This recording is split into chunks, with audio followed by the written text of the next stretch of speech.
A broken down truck obstruction on the N1 inbound off-ramp to Marine Drive. Rob Byrne, SAFM Traffic. It's a very good morning to you. In your SFM Sports headlines, it's soccer post-derby with Kaizer Chiefs crashing out of the top 8 and their coach having a fuming conversation with the media.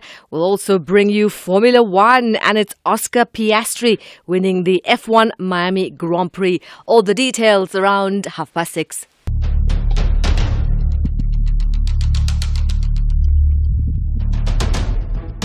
The Morning Brief with Thulasizwe Simelane.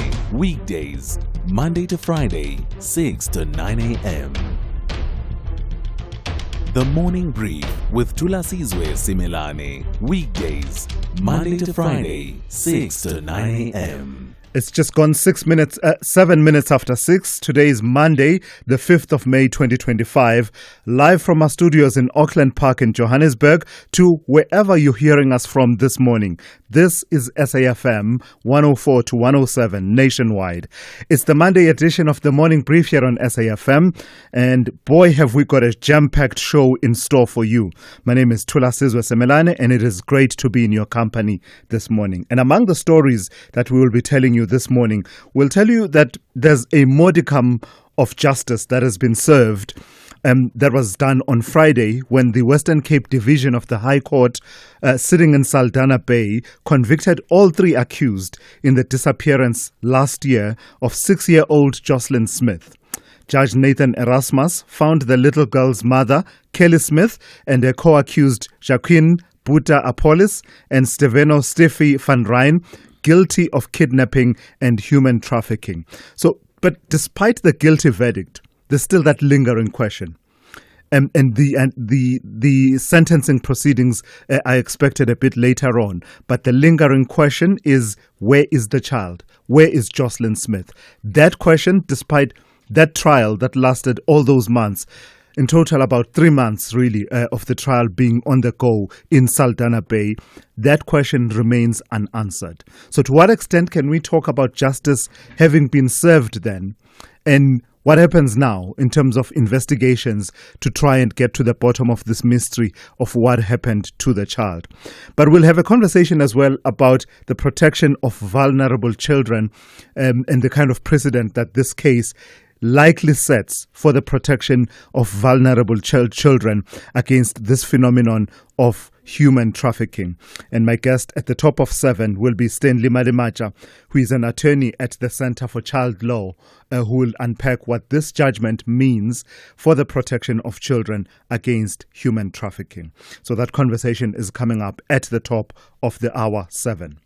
Then, towards the end of the show, at about 9:15 this morning, I'll be in conversation with Siphiwe Dlamini, who speaks on behalf of the South African National Defence Force. And the reason we're in conversation this morning is that you will have seen a briefing over the weekend coming through from the military top brass, who are talking about a phased withdrawal of the SAMI DRC contingent, the forces that came from South Africa, Tanzania and Malawi. They are leaving the Eastern DRC, and the insistence from General Mapwanya of the SANDF is that withdrawal is not a sign of weakness. Do you believe that? Do you buy that? Given the recent events that we saw play themselves out earlier on in the year, the battles where we lost 14 SANDF troops and Tanzania also lost some troops and Malawi as well, but also the subsequent events, the kind of sense that many have felt was over the last 3 months, the SAMI DRC contingent in the DRC in both Goma and Sake were nothing but prisoners of war, really, without them being called that, in that they had to cooperate with those who were clearly in charge of the situation on the ground. That is the M23 coalition. So we'll speak to Siphiwe Dlamini about the withdrawal processes as well as, what now? What happens now in terms of SADC's contribution to bringing peace to the DRC? That conversation at 8:45 thereabouts.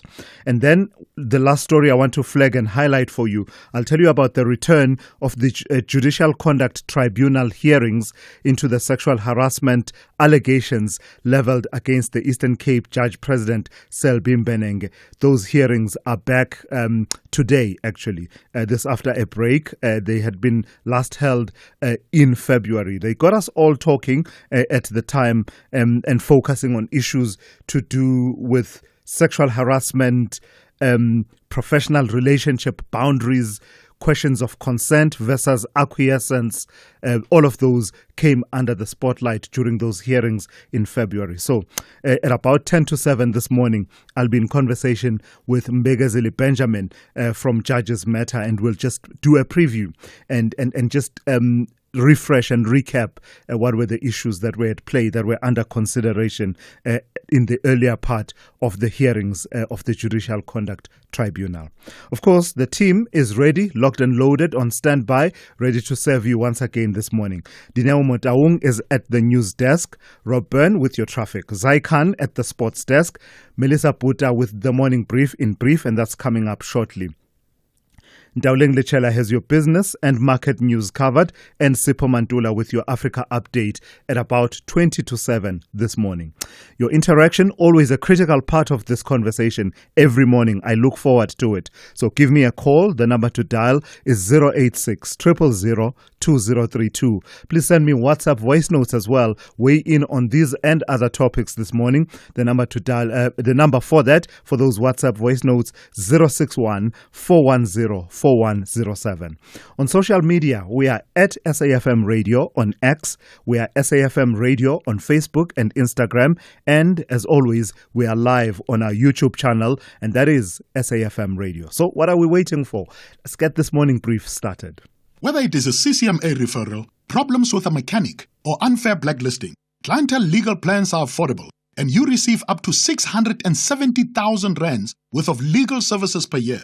We cover civil, criminal, and labor-related matters. Our legal team will be your support 24 hours a day. SMS SAFM to 32195. That's SAFM to 32195. Clientele General is an authorized FSP and a licensed non-life insurer. T's and C's online. Standard rates apply. Thulasizwe Simelane on the Morning Brief. Weekdays, Monday to Friday, 6 to 9 a.m.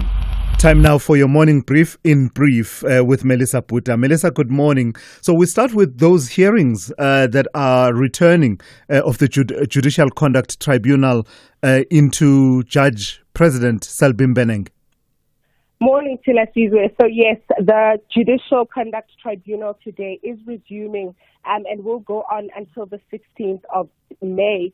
The landmark case is the first sexual harassment complaint that's being heard by the South African judiciary. The tribunal, chaired by retired Judge Ngobe, is based on detailed testimonies from the High Court Secretary Andiswa Mengu, who described a culture of fear under Mbenenge. Mengu also alleged that Mbenenge has made unwanted sexual advances towards her between 2021 and 2022. The complaints date back to January 2023. However, despite the delays, there are hopes for a very decisive conclusion that supports the justice and institutional reform within the system. Yeah, and as I said, we'll be in conversation with the representative Mbegazeli Benjamin from Judges Matter a bit later on in this hour. Tell me about MacG, the podcaster. He could be in a spot of bother if the Deputy Minister for Women, Youth and People with Disabilities has anything to do with it. Yes, so there has been quite a mixed reaction, to MacG being summoned by Parliament's Portfolio Committee on Women, Youth and Persons with Disability over his vulgar remarks, which were made about Minnie Dlamini, which has since been, condemned as a form of online gender-based violence. So the Deputy Minister, Steve Lusike, has labeled these comments as violation of Dlamini's constitutional rights and an example of ICT-assisted GBV. She is saying that there is a need for accountability and consequences to, for him to be called and answer to what it is that he has said. It is also said that if MacG fails to appear, he will face, up a fine or up to 12 months of imprisonment. So we are talking to the minister a little later to unpack more on this move that they've made against him. Yeah, definitely. That interview with Deputy Minister Steve Litzike scheduled for the second hour at about 7:20. Lastly, Melissa, tell me about Kagiso Rabada. This is not the kind of news we want to hear as a country about him and, what's this now, recreational use of drugs? Oh, Thulas, this was a sad one yesterday, but his supporters are rallying around him. So South African fast bowler Kagiso Rabada has confirmed that he is serving a suspension for recreational drug use following an adverse analytical finding that led to his early exit from the IPL after playing 2 matches for Gujarat Titans. The duration of the suspension has not been disclosed, but Rabada has expressed remorse and a commitment to make sure that he returns better and stronger. And despite his setback, he is still expected to feature in South Africa's squad for the World Test Champion final, which is against Australia and will begin on June 11th.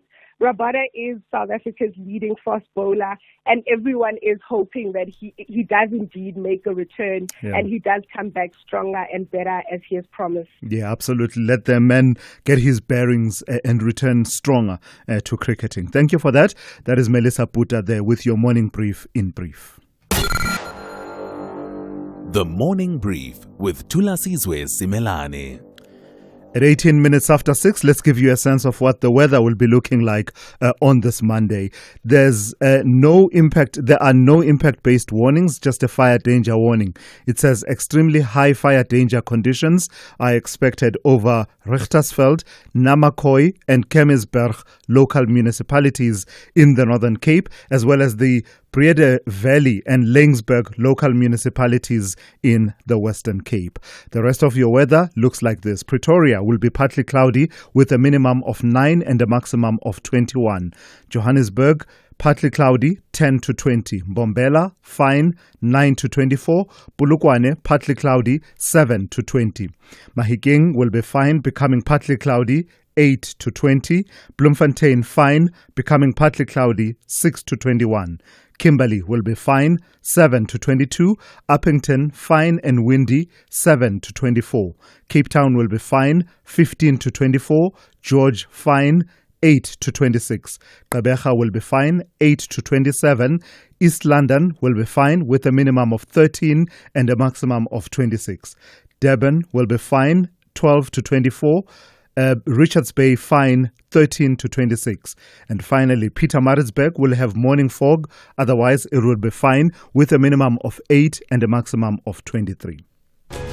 The Saints understand it's too late to change things around, but it's never too late to beat defending champions and bow with pride. He chips the goalkeeper. It's an absolute beauty. It's an absolute beauty from Musa. However, the citizens are forced to settle for a top 3 finish. They want nothing but 3 vital points. Absolutely magnificent goal. Well, Phil Foden is still in a heap near the halfway line, but credit Andy Madley. He allowed City to continue. This is the Premier League. Experience the superb battle between Southampton FC and Manchester City FC on Saturday 10 May at 3:30 p.m. Streaming live on SABC Plus and S3. Proudly brought to you by SABC Sport. For the love of the game.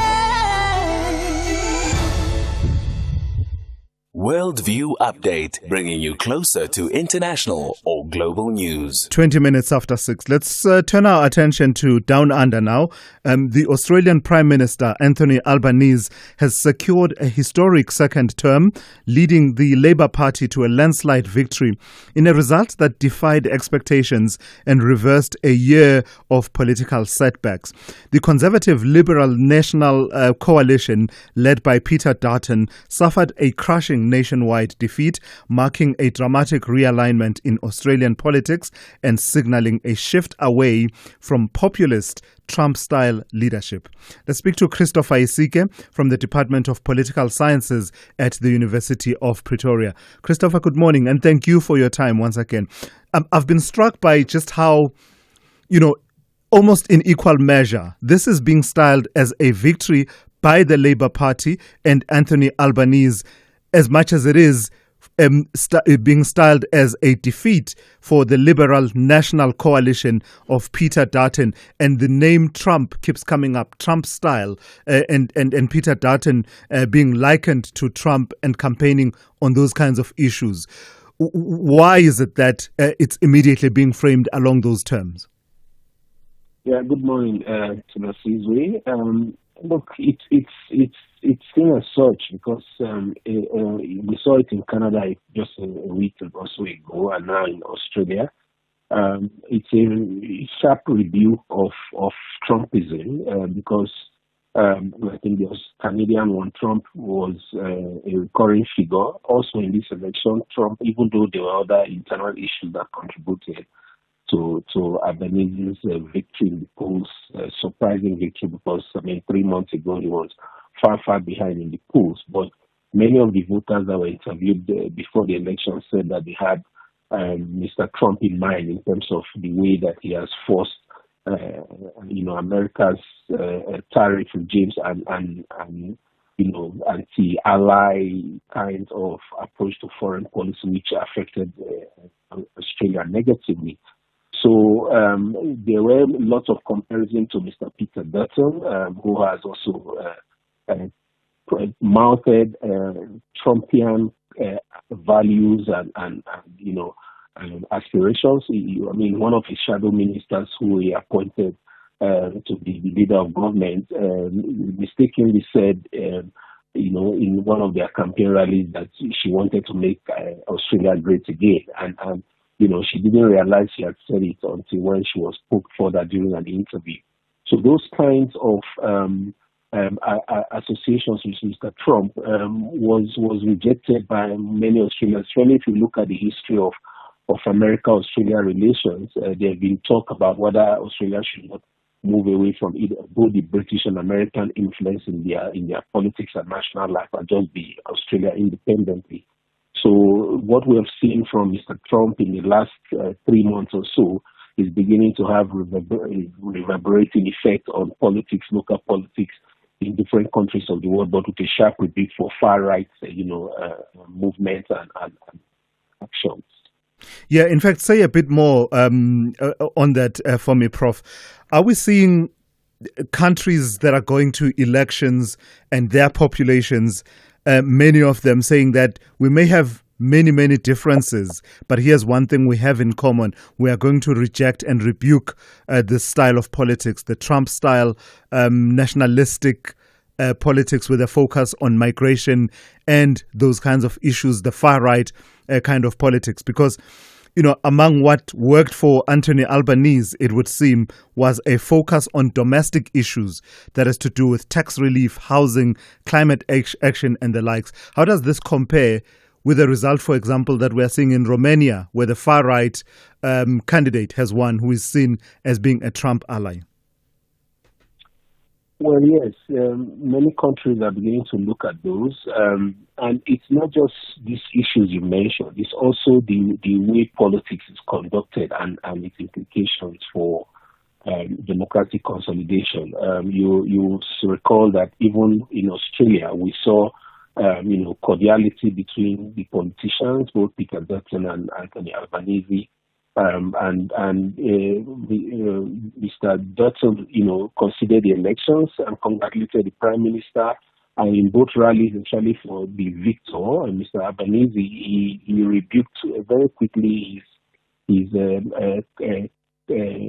supporters when they tried to ridicule Mr. Dutton, and Mr. Dutton did the same thing. We saw this also in Canada a week ago. So there is a sharp rejection for the conduct of politics of bitterness during campaigns, politics that does not have a human face in terms of dealing with issues. Domestic issues are, of course, very important. Many Australians felt that the cost of living was very high, was an important thing for them. But for them, at this point in time, uniting, coming together to vote for Australian sovereignty is important. So sovereignty also is at play in many of these elections. But you also mentioned Romania, where, like you indicated, the far right is winning. it's not so surprising. In many parts of mostly Eastern Europe, they've been used to strongman kind of leaders who will, at this point in time, begin to use populist rhetoric to win elections. We know there's one in Belarus, for instance, and now we're talking about Romania. So these are tendencies that will creep up, especially in countries that have a history of strongman politics. Yeah. Now, thank you for your time this morning, Professor Christopher Isike, who is Professor of African Politics and International Relations in the Department of Political Sciences, and this is at the University of Pretoria. So there's a clear sense then from what Prof. Isike was saying there, that in many of these elections that we are now seeing in other parts of the world, there's that specter of your alignment as a candidate in relation to Donald Trump in the United States. Certainly a consideration, especially among those countries that are historical allies of the United States. So your Canada and now in the case of Australia with the election they just had. This is SAFM Sport with Zai Khan. Good morning to you, Zai. So Saturday was a big day. The country was divided in terms of allegiances. But for the coach, Nasreddin Nabi, it's got practical implications, doesn't it, in terms of where they end up on the log? Oh, yeah. Top 8? No, it's more like top weight. That's what's happening at Amakosi. And they've been waiting years to lift anything besides some hope. But nevertheless, their coach is under pressure following the side's 2-1 Soweto derby defeat to Pirates at FNB Stadium. Chiefs now sit 9th on the log and risk missing out on that top 8 finish for the second season running. In a tense post-match press conference, Nabi defended his position, saying this is a transition season and he won't be provoked by questions about his job security. The club still has a shot at silverware. Next weekend's Nedbank Cup final looming. Elsewhere, Richards Bay coach Ronnie Gabriel is optimistic about the club's future as some of their young players are maturing quickly. The Natal Rich Boys delivered a strong performance away at TS Galaxy, winning 1-0 and moving away from the relegation zone. Gabriel expressing confidence in a much improved team. We've got a good group of players. They're willing to learn. They're willing to listen. They work hard in training. And we know next season will be a much more polished unit. We'll be more fluent. There'll be more fluidity in the group. And we'll perform better there in the upcoming season. We knew that this season is going to be this type of season. The writing was there on the wall. We knew what we had to deal with. We knew what we had at our disposal and where it could take us in the log. We are not naive to think that we're going to win the league or end up top 4, but we knew what we had. We knew the ammunition we had and we knew how far we could push the group. So next season, it's another challenge for us. It's another opportunity for us to take the club to higher heights. Richards Bay coach Ronnie Gabriel here on the morning brief. Elsewhere, Alexander Isaacs rescued a crucial point for Newcastle in their 1-1 draw at Brighton. Brentford increasing their hopes of qualifying for Europe. For the first time, they beat Manchester United 4-3 in an absolute thriller. And Chelsea boosting their chances of qualifying for next season's Champions League. They won 3-1 against a much-changed Liverpool side who are still celebrating their Premier League title. You say that like you expect me to be excited. What's the point of that performance at the end of the season? I know. But why are still Newcastle ahead of Chelsea, by the way, on the Premier League table? That's another question we'll find out later on. But let me tell you this much. It's the Kolkata Knight Riders, the defending champions. They remain in contention for the Indian Premier League. They beat the Rajasthan Royals by just 1 run. And finally, motorsport, Oscar Piastri extending his World Championship lead with a dominant Miami Grand Prix victory as Lando Norris recovered from his first lap drama to seal a McLaren 1-2. Now, the two held a nearly 40-second advantage over George Russell of Mercedes, who finished third. More sport, top of the hour. I'm Zai Khan. For the headlines at 6:30, I'm Dinamo Taung. Good morning. A man accused of assaulting and torturing patrons at a nightclub in Pretoria is expected to appear in the local magistrates' court this morning. In other news, the ANC has slammed the conduct of some of its members of caucus in Parliament who are against the party's continued relations with the DA.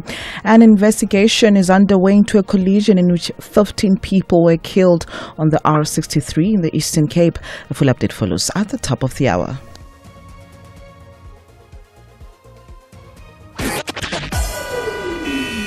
SAFM, guiding you through the rush hour traffic.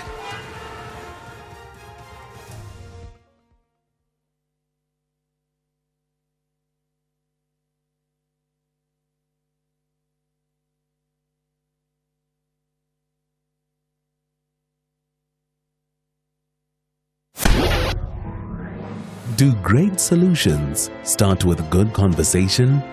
SAFM, leading the conversations that move us. The business update on SAFM. Let's say good morning to Ndauling Lechela for the first update of the morning. Ndauling, tell me about the Trump, once again, tariffs, and this time it's on the movie industry. Good morning to you. Morning, Silas. That's right. US President Donald Trump is at it again. Yesterday, he announced a 100% tariff on movies produced outside the US, claiming the industry is dying a very fast death due to foreign incentives luring American filmmakers abroad. Now, Trump argues this is a concerted effort by other nations posing what he calls a national security threat through messaging and propaganda, authorizing the Department of Commerce and the U.S. Trade Representative to implement the tariff. Now, the move was first announced on X when Trump posted, "We want movies made in America again." Commerce Secretary Howard Lutnick responded with, "We're on it." Details, however, on implementation remain unclear. Now, film production in Los Angeles has declined by nearly 40% over the past decade, and analysts point to this being partly due to other countries offering more generous tax credits and cash rebates for American filmmakers producing their films outside the nation. And global content production is predicted to reach $248 billion in 2025.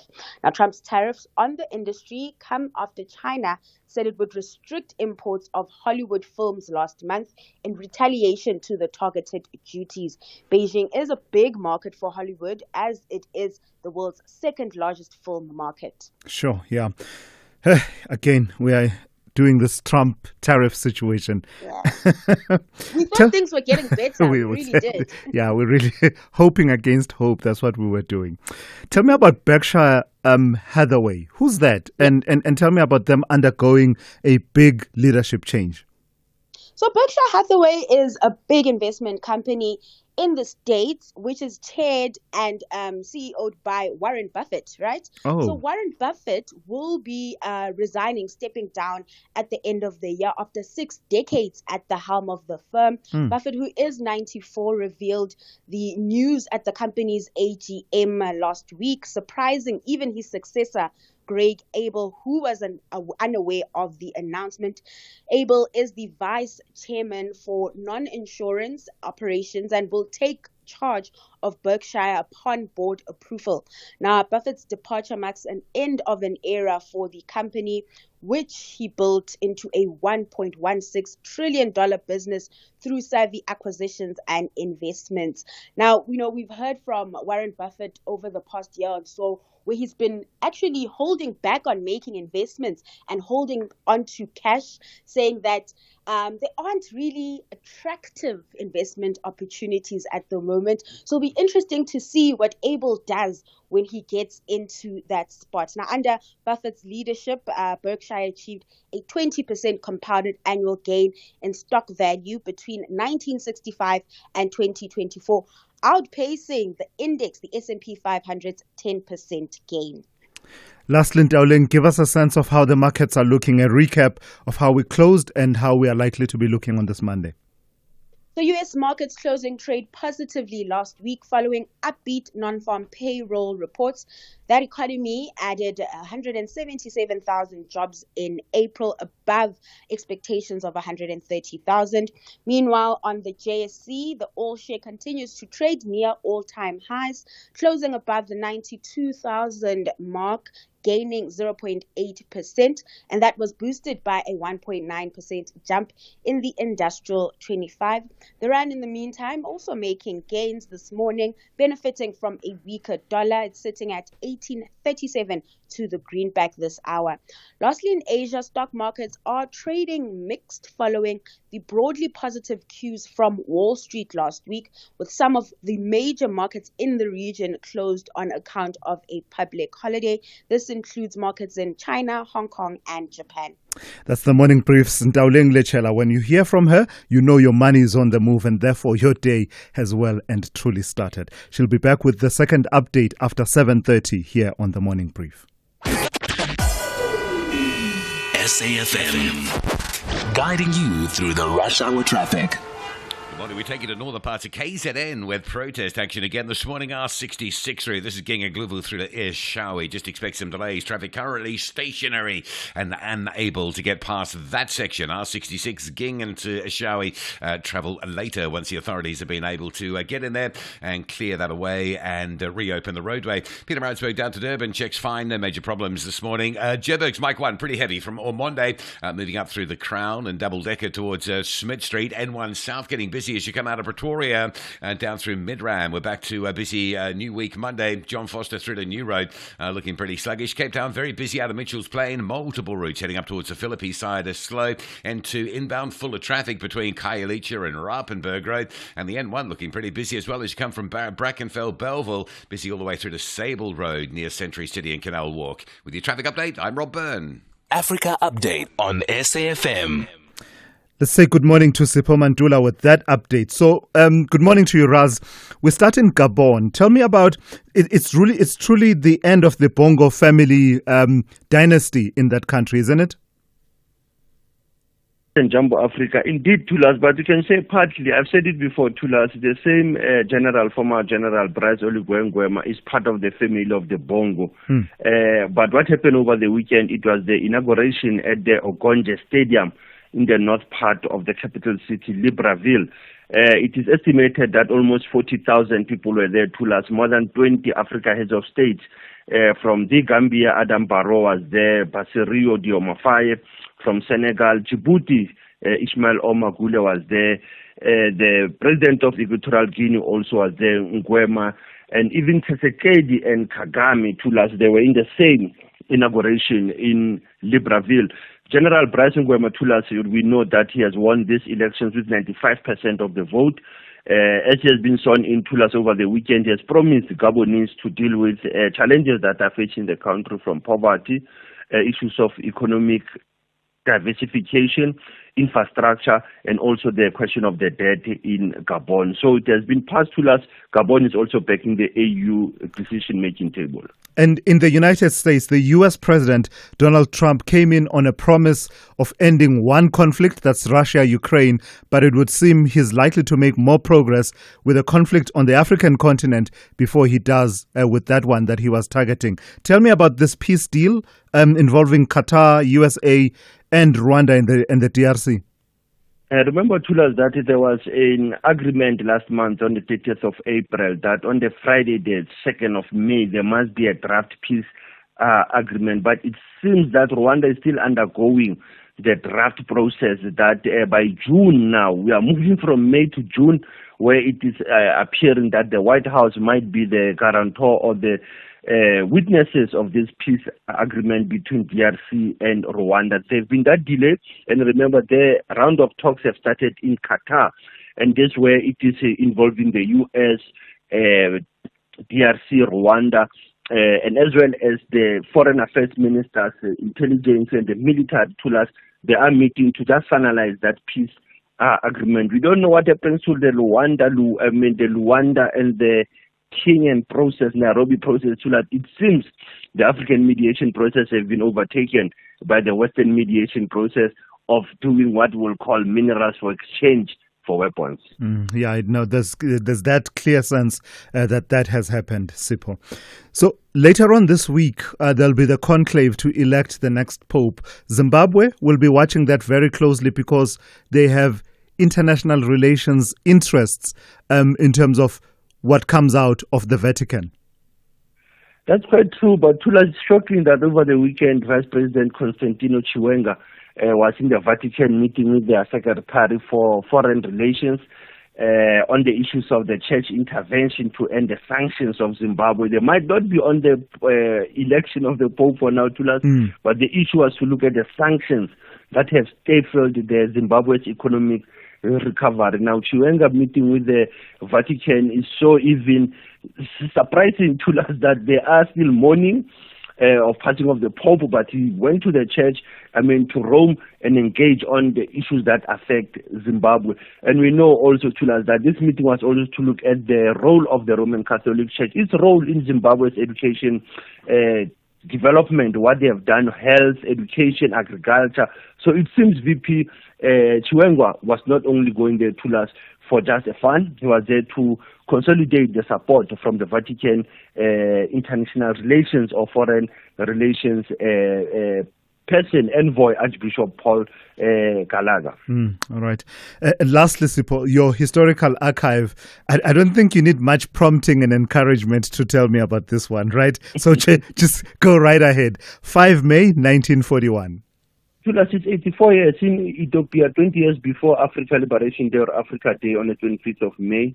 The Emperor of Ethiopia, Haile Selassie, had to return to Ethiopia through Sudan after the war with Italy, in 1935 to 1941. So in Ethiopia, they call this day the Ethiopian Patriot Day or Ethiopian Liberation Day, the return of Haile Selassie to Ethiopia through Sudan, and there also Thulasizwe had to deal with development, modernization of Ethiopia begins during that peak of 1941 until, as we know, it went until 1975. Others they say until 1963 when he was able to form the Organization of African Unity in Addis Ababa. Asante sana Thulas, as was leading the conversation, SAFM observing the Africa Month. Raz Sipho Mantula with your Africa update there for this morning. Thank you for that, Sipho. This Thursday on EFC, Africa's greatest meet the Warriors of Brazil on a night where 3 titles will be contested. Amanda Lino takes on Mariana Salles, Willie Van Rooyen takes on Kleberson Sousa, and in the main event, JC Lamprecht goes to war with Luis Paulo Picanso for the light heavyweight title. EFC 123 live from the World Sports Betting Arena. Watch it on SABC Sport Channel on DTT Channel 4 from 7 p.m. Brought to you by SABC Sport.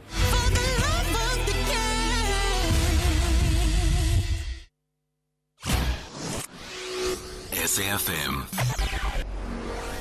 Prime time all day long.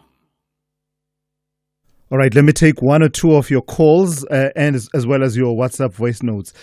This person wanting to reflect on the outcome in the trial of the 3 accused in the disappearance of Jocelyn Smith. Oh, Sawubona Thulasizwe. Oh, yep. Peter Kunjaran. Errol from Durban. You know, if that Sungoma who paid for the little Jocelyn Smith had any moral fibre left in her body, she should return the little girl to either the police or the child welfare organisation. I mean, that is the right thing to do. She must know that people, especially the relatives, are concerned about the safety of the child. Yeah, Errol, Durban. Yeah, sawubona Errol, ngiyabonga, ngiyaphila mfowethu, ngiyathemba nawe uyaphila. Yeah, I agree with you, and this is part of what the traditional healers have been trying to deal with, that stigma that comes with those among their ranks, the few among their ranks who practice, these kinds of practices, these dark practices. So you've had this for decades, if not for generations, really, traditional healers saying that this is not a true reflection and a representation of what traditional medicine is. And every time something like this happens, it really undermines, that effort So I agree with you. If there was any moral fiber in that Sangoma that we are told was involved in this disappearance of this child, they would absolutely do what you are saying and actually reach out to the police. Let me take this voice note that has to do with the incident, the crash that led to the death of the 3 police constables whose bodies were found in the Henops River. Good morning. I hope you're well. This is Sean from Centurion. I just want to weigh in on those 3 police officers that went into the Henops River. I've lived there my whole life, so I know that river quite well. And if you look at the state of the car, compared to where they were supposed to have gone down, something just doesn't make sense. That part of the Henops River can't rip a car in half like it. It's impossible. So I'm not usually a conspiracy theorist, but I think there's something else going on here. Sure. Anyway, thanks for a great show. Thank you for that. Yeah, it will be interesting to hear. Hopefully the police can come back with a final report, right? Because I don't know, sometimes you get this feeling that once they are satisfied that they have the answer and it's not, you know, what many people were thinking, usually they would just proceed and just go on with their investigation and close out without coming back to the public. So hopefully this time around they do that and come back and say what exactly it is, because otherwise it will continue to be a subject of much speculation and we will continue to have more questions than answers around that incident.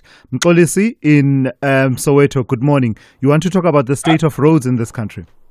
Yes. Hi, Tulas. How are you? Good. How are you? Good. Thanks. Just to check, as a citizen, is it too much? This is the question I ask myself. Is it too much to expect our roads to be in a good condition? Ish. Like, yeah. I think last week you invited someone. I can't remember from which department. They were talking about the different causes of accidents on the roads, and then due to cars not being roadworthy and also due to road infrastructure. I was happy that the percentage due to road infrastructure was low, but I want that percentage to be 0. Absolutely. So, and I don't know, where does all the money go that's supposed to fix the roads? And can that money also be used to create employment? Can we, as South Africa, Team South Africa, create employment using the money that we contribute towards fuel levy, toll gates, you name it. It would be nice to know how much employment is being created to fix our roads. Because if you look at it, so from where I'm sitting, like, okay, obviously, I'm not going to exaggerate that every corner has got a pothole. But somewhere someone lives close to where there's a pothole, then that employment can be created for people to try and throw in their weight in fixing our roads. I don't know. But to me, the status of our roads is just getting bad. Yeah, it's appalling, Mxolisi. And for people who don't live in Joburg, it would sound like we are being typical entitled Joburgers and we are complaining when other parts of the country have had bad roads for many, many years. But it is impossible to exaggerate just how bad the road infrastructure has become in this city. It shouldn't be the norm that we expect other people in other parts of the country to accept that they have worse road conditions. Agreed. Like these roads, we pay something towards their maintenance, then they should be maintained. All right. Thank you for that. Mxolisi, thank you for that call. Great call there from Mxolisi in Soweto. And as I say, it is impossible, really. I mean, you get to a point in Joburg with the traffic lights not working. That's almost become the norm. Like you'll go for like, I don't know, a whole kilometer or 2 kilometers of just non-functioning traffic lights. The electricity is there, just the traffic lights don't work. Potholes that are so deep that, you know, it used to be that they would put, I don't know, you'd somehow maneuver around a pothole. Now you have some of these potholes where they put this big block, this yellow plastic thing that seals off a part of the road. And that's not because there's construction underway. That's because there's a pothole that's been there for so long that everyone knows that there's this massive pothole where if you go into it, you can feel the chassis of your car vibrating and shaking. Lastly, let me just share this joke. When I worked in Harare, it used to be the joke that how do the police in Harare know that if you are approaching as a driver, that you are a drunk driver? We used to say if you're driving straight and you're not zigzagging, the police would know that this one is drunk, because who else would drive straight on a road like that with those kinds of potholes? And I used to laugh at this joke. This joke now applies to roads in Johannesburg. SAFM, guiding you through the rush hour traffic. And just on that topic, we saw a tweet this morning, just a little bit earlier, coming into us about major potholes on the N14 route. So if you're driving that way, a tweet coming in from Tebza saying, please urgently attend to big potholes on the N14 between the R24 and the R500. So that's between Krugersdorp and Carltonville, if you like. The tweet goes on to say, I hit two of deep ones and the car is shaking. Deadly road, that one, N14, Krugersdorp, Carltonville. Be careful, please, because of that. It's back to work Monday with a bang. A big surprise this morning how after the holidays and the school break last week, everything's sort of getting back on the roads, and it is very busy. The N12 coming in from Protea Glen, a crash up at just after the Golden Highway. The N12 passing Lenasia on your way in towards the M1. That is heavy. Big queues out of Spraitview on the N3 running north. The N3 from Germiston through to Edenvale's pretty busy, and heavy across all lanes on the M1 South this morning between John Foster Drive and New Road in the Midrand area. Across into Durban, well, KZN, some protesting on the R66 route, Ging and Gluva to Eshowe. You may just find some queuing traffic to get through that one today. And to north, queuing up at Tweeny Hill, so coming from Munsum Toti at the Prospecton area, that's busy. And then from the M7 through Westwood Mall, that is now queuing as well up into the roadwork section. Cape Town, you can see just generally busy across the highways, the M1 from Belleville to Kubo Interchange, M2 from the airport through to Mowbray Main, the M3 Constantia, all the way through to Bishop's Court and Paradise Road, pretty heavy. And of course, loads of delays coming out of Mitchell's Plain, a lot of roadworks and a lot of traffic. And just a heads up, if you're driving to Cape Town on the N1, the ramp to Marine Drive to get off and turn into Pardon Island is currently closed. That's due to a stationary truck. Use the Kubo Interchange as an alternative exit into that area. Rob Byrne, SAFM Traffic. Rise and shine every weekday morning on Expresso. Now, whether it's a motivational Monday or even a health Tuesday, this is the best way to start your day. Let our trending tech keep you ahead of the curve. Join us online and vote in our fashion poll. Elevate your cooking skills every Wednesday. It's the best and morning entertainment. So wake up with us. 6 to 9 a.m. on S3. Shit.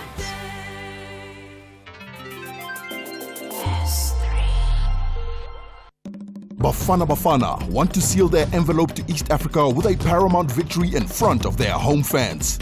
But the Flames plan to double the heat. This is the second leg of the final round of the Total Energies CAF Chan 2025 qualifiers. South Africa tackles Malawi on Sunday, 11 May at 2:30 p.m. Streaming live on SABC Plus, SABC2 and SABC Sport on DTT Channel 4. Also available on SABC radio stations at 3 p.m. Proudly brought to you by SABC Sport. For the love of the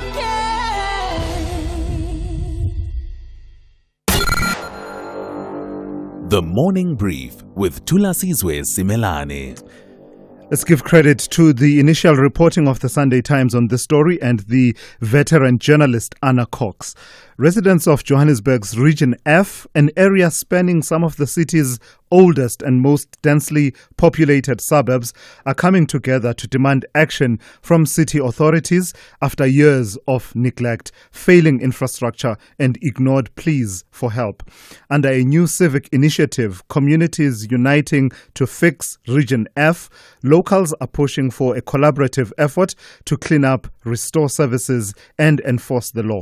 So let's speak to Ravin Singh, who is community organizer and activist involved with that initiative. Good morning to you, and thank you. Good morning. Thank you for your time. I was struck by something you said in that piece by Anna Cox. You said, we are the forgotten suburbs. And here we're talking, a large stretch of suburbs, many of them around what used to be known as Bree Street, but, spanning a large part of Johannesburg. Why would you sum it up by saying we are the forgotten suburbs? If anyone drives through Yeoville, Bellevue, Observatory, Bess Valley, Malvern, they would understand why we call it the forgotten suburbs. Your caller a little earlier was speaking about the state of roads. it's the same in our area, but it's more than that. It's the illegal densification. And whilst we have no problem with densification, we want it planned, we want proper zoning, we want people who have put in place multiple units for people to live, to pay the same rate, to pay their fair share of rates. So I could be on a street with a family of 4 with 2 bathrooms, and the person next door buys the property, installs 20 bathrooms, has 20 people living there, and we pay the same rates. Yet we are placing different strains on the resources, like sanitation, like water, and so on. And people are profiteering. Tenants are not being taken care of. You're not providing additional bins. That leads to people dumping. If you drive through the suburbs on a Monday morning, these areas on a Monday morning, you would find rubbish on the roadsides because people don't have bins. Whilst owners want to profiteer, they don't procure additional bins from the city. So all of these create a living situation that is not conducive to raising children. It's not conducive to young people wanting to go out and play sport and so on and so forth. So we want the city to intervene. And the biggest problem we have is the issue of accountability. Yeah. As organizations, we've been complaining individually. We write letters, we telephone. But whatever we place on the table of the city with officials, most of it does not get attended to. And we have a list of things, and we'll produce that at the workshop. And we'll share that beyond that of things that are more than 2 or 3 years with the city. What do you believe is behind? What do you believe is behind the neglect, Ravin? I saw a comment from the Malvern councillor Nuren Peterson, who was talking about issues of budgeting. That region doesn't get a share of the budget that's commensurate with its contribution to the rates and taxes. You know, whilst that may be true, there are other things that don't need a budget. There's an existing budget for that, right? We would like to know, why do you get tractors to come and pick up rubbish on the roadside? Why don't you provide people with additional bins free of charge, right? So there's no need for that tractor. If people have bins, then that reduces the need for those tractors coming to scrape the dirt off the pavement. Replacing a fence in the park does not need a budget. I'll give you a practical example. People in my community caught some young men stealing the fencing. We took the fencing away from them. We reported the matter to the police. We handed the fencing back to Joburg Park via city police. 2 years have gone, and that fence has not been replaced. So, yes, but the budget may be a problem, but the bigger problem is accountability. It's about officials doing their work. Yeah. So tell me about this initiative then. You are uniting various communities to fix Region F. What does that look like practically, and how do you plan to interface with the city of Joburg? Because from what I read, you are not seeking confrontation but collaboration. No, indeed. We are seeking collaboration. However, if needs be, we will confront. I belong to the Water Crisis Committee. When needs be, we confront the city. If we need to protest, we will protest. But with Joburg Water now, we've developed a relatively good relationship, and we're tending to water leaks in our area. But we want this to be a structured approach throughout the region. We want to know who is the official that we should be talking to when it comes to illegal dwellings.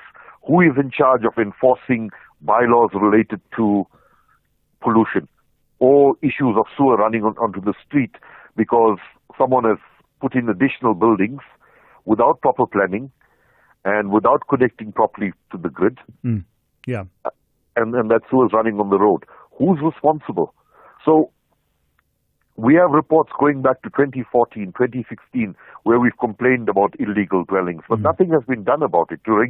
Now, we're not asking for the city to break down these. We're saying regularize it. Yeah. Work with the house, with the homeowners, so that everyone can live in an environment where people feel safe, where things are clean. All right. Right now, it's a very difficult situation. All right, let's leave it there for this morning. Thank you for your time. That is Ravin Singh, who is community organizer and activist in Johannesburg's Region F, just talking about this initiative that they will be taking to try and fix that part of the city. And that brings us to 7 a.m. Let's check in with Dineo Motaung with the latest news. Outsurance will go out of their way to try and save you money on your car insurance. If they can't, ask for 500 Rand. SMS out to 30754. Now that's good news.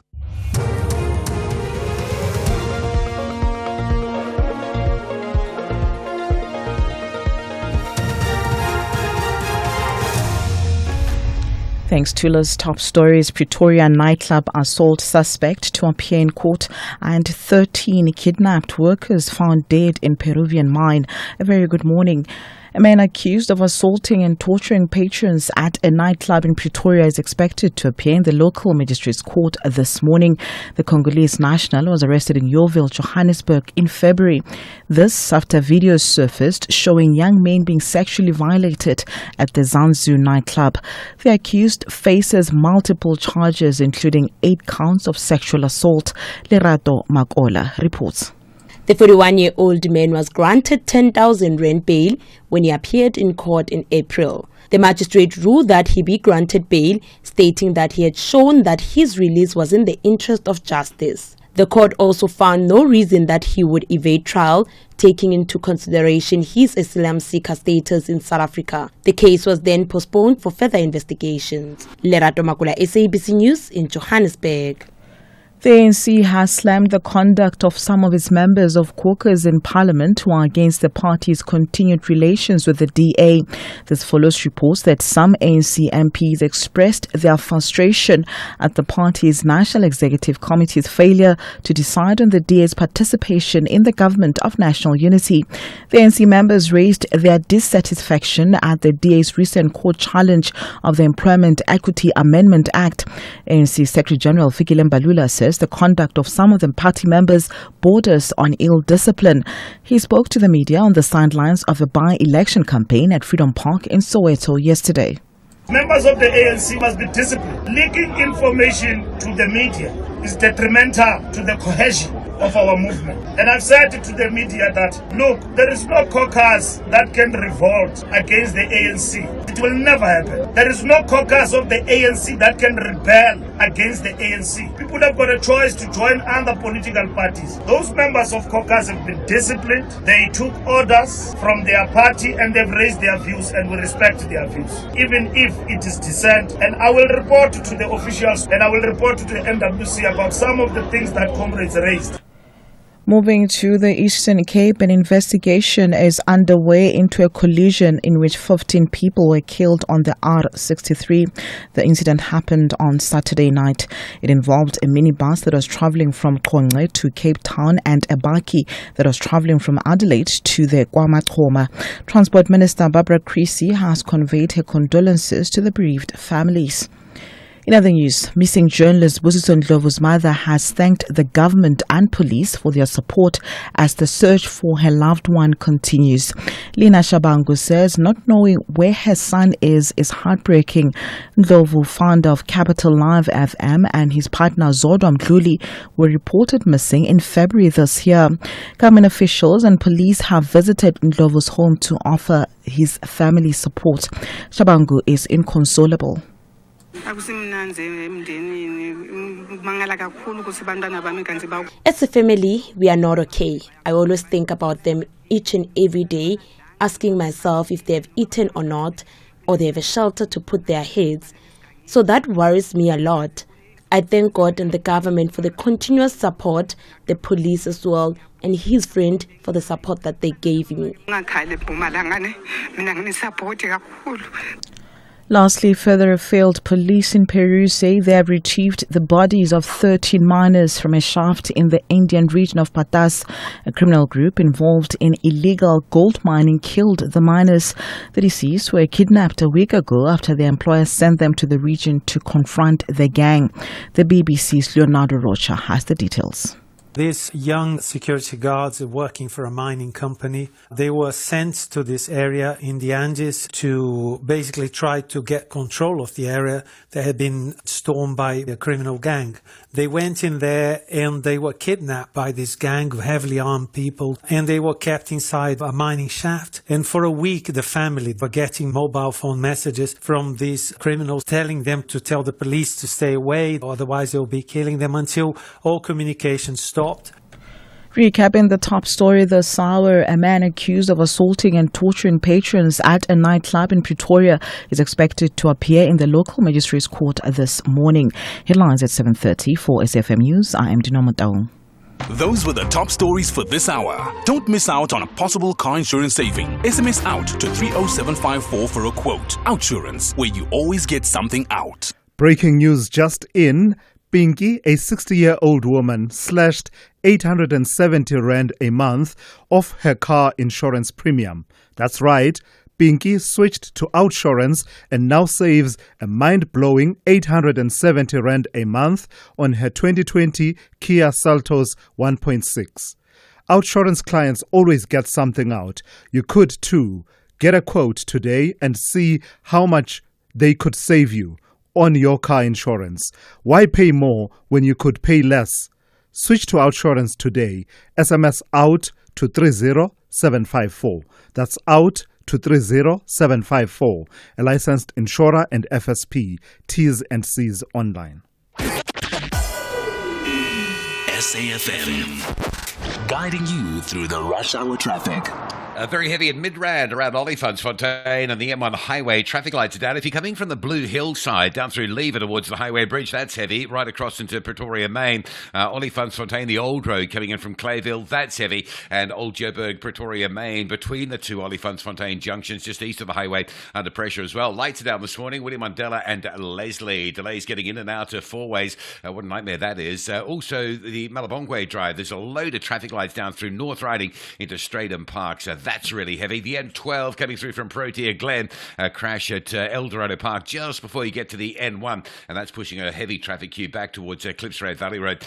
Durban is under pressure on the N2 North this morning. Toti through Tweeny Hill up to Prospector, Cement Factory through Westwood Mall queuing as well, and the M13 coming from Hillcrest down towards Kloof, heading towards the top of Fields Hill. That's really busy. Cape Town N7 under lots of pressure from Vangate Mall moving through to Epping, Goodwood through to Bosmansdam Road looking pretty heavy as well. And Marine Drive, if you need an indicator of how busy it is queuing this morning from Bayside Mall right through to Paddocks Road. Very slow through that Sunset Beach area. Rob Byrne, SAFM Traffic. It's a very good morning to you in your SFM Sports headlines. Rugby, the history-making Springbok women's sevens team, they stun Argentina, and that's in Los Angeles. And in soccer news, AFCON under 20 is rocked by age-cheating allegations. We'll have the details just before 7:30.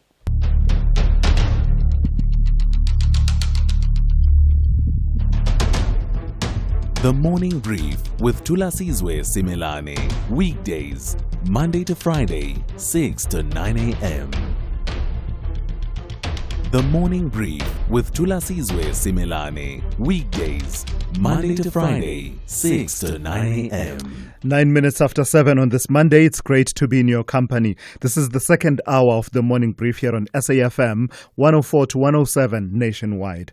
So we've got lots of ground to cover in this hour in particular. In fact, in this half hour. So I'll swiftly get on with it and start with this story. Earlier on, I was telling you about the Judicial Conduct Tribunal into the sexual harassment allegations leveled against Eastern Cape Judge President Selbin Benenge, and that is set to resume its hearings today after a break of more than 2 months. The hearings in February placed issues of sexual harassment, professional relationship boundaries, and questions of consent versus acquiescence under the spotlight.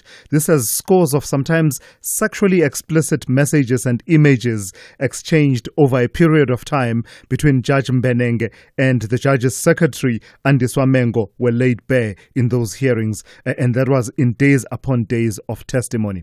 So let's speak to Mbegazeli Benjamin, who is the Research and Advocacy Officer at Judges Matter. Good morning to you, Mbegazeli. Thank you for your time. Just locate us in terms of where we are with this process. The question before the Judicial Conduct Tribunal is whether or not the conduct of Judge Mbenenge was misconduct in terms of, the code of conduct for judges in this country. Where do we stand as we start with these hearings on this Monday in terms of getting the answer to that question? Good morning to us and good morning to the listeners. At this point, there has been a lot of ground that has been covered in the earlier sitting of the tribunal in February. We heard quite detailed evidence from the complainant, and in fact, she was also cross-examined on some of that evidence. And so at this point, the complainant's version is now on the record. So now where we are is we need to hear from the judge himself. And so what today's proceedings and for the rest of the 2 weeks will be dealing with is his defense, which includes some of his witnesses. He will also present some of the evidence that he relies on to defend himself. It's not entirely clear if Judge Mbenenge himself will be testifying, but certainly his legal team will be presenting their defense at this stage. From the cross-examination that was done towards the end of the earlier hearings, did we get a sense of what kind of a defense Judge Mbenenge and his legal team will be mounting? Does it amount to an argument that says there was actually a relationship between the two of them? Yes, it does seem that the defense team seems to be presenting an argument that it was a consensual relationship between two adults, that there wasn't a point at which the complainant, Ms. Mengo, either said no or indicated any way in which she did not agree with what was happening. And in fact, there were allegations that she attempted to solicit some or other favor from the judge. And so that is essentially what seems to be the defense that they will be mounting, that it does not constitute sexual harassment. But earlier in the introduction, you mentioned that this tribunal is about judicial conduct and whether his conduct meets the standards that are laid out in the Code of Conduct for judges. And I think that is really the question that the tribunal will ultimately answer. So, Mbegazeli, many people will remember just how shocking some of what we heard in those days of testimony was, especially where some of the content was quite sexually explicit, with images being exchanged that were now being laid bare before the tribunal, or at least that discussion being put on the table. But when you balance that against perhaps the benefit in terms of understandings of some of these concepts I alluded to earlier on, I was talking about sexual harassment per se, but also talking about professional relationship boundaries, as well as the questions that seemed to be coming up around themes of consent versus acquiescence. Where does the balance lie when you try and balance that? What we were hearing, shocking and got many people talking, versus enhancing understanding and development of policy in the judiciary around these matters? Well, look, Thulas, some of the details were shocking, and it really, really is regrettable that we actually have to undergo some of these testimonies and hear some of this painful information publicly. But at the same time, it was a necessary cleansing process. It is a necessary point. We have never before had such a high-profile inquiry into sexual harassment in the judiciary, and certainly not in the legal community as well. And so there is a public benefit in us hearing some of these things and understanding some of them, because there are lots of nuances as well. One of the things that have happened in the last 3 months is a lot of people are now reckoning with the idea that they either have been perpetrators of sexual harassment or they have been victims of sexual harassment and they didn't realize because of the subtleties and the nuances of the scourge of sexual harassment. And so it was necessary for the public to get an understanding of some of this detail, and we will hear later about what the tribunal intends to do with it. But it was a difficult balance to strike, but transparency was really, really necessary considering the historic nature of this inquiry. All right. Thank you for your time once again this morning. That's Mbegazeli Benjamin, who is Research and Advocacy Officer at Judges Matter. Thulasizwe Simelane on SAFM. At 7:15, let's reflect on a story that developed last week on Friday. A modicum of justice served when the Western Cape Division of the High Court, sitting in Saldanha Bay, convicted all three accused in the disappearance last year of 6-year-old Jocelyn Smith. Judge Nathan Erasmus found the little girl's mother, Kelly Smith, and her co-accused, Jacqueline Buta Apolis and Stevie van Rijn, guilty of kidnapping and human trafficking.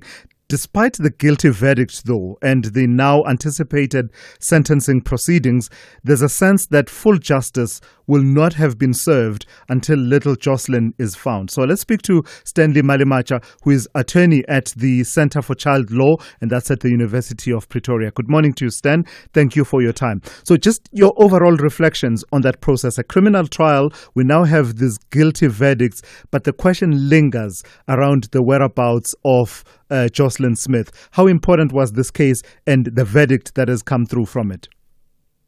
Morning to us and morning to your listeners, and thank you for having me.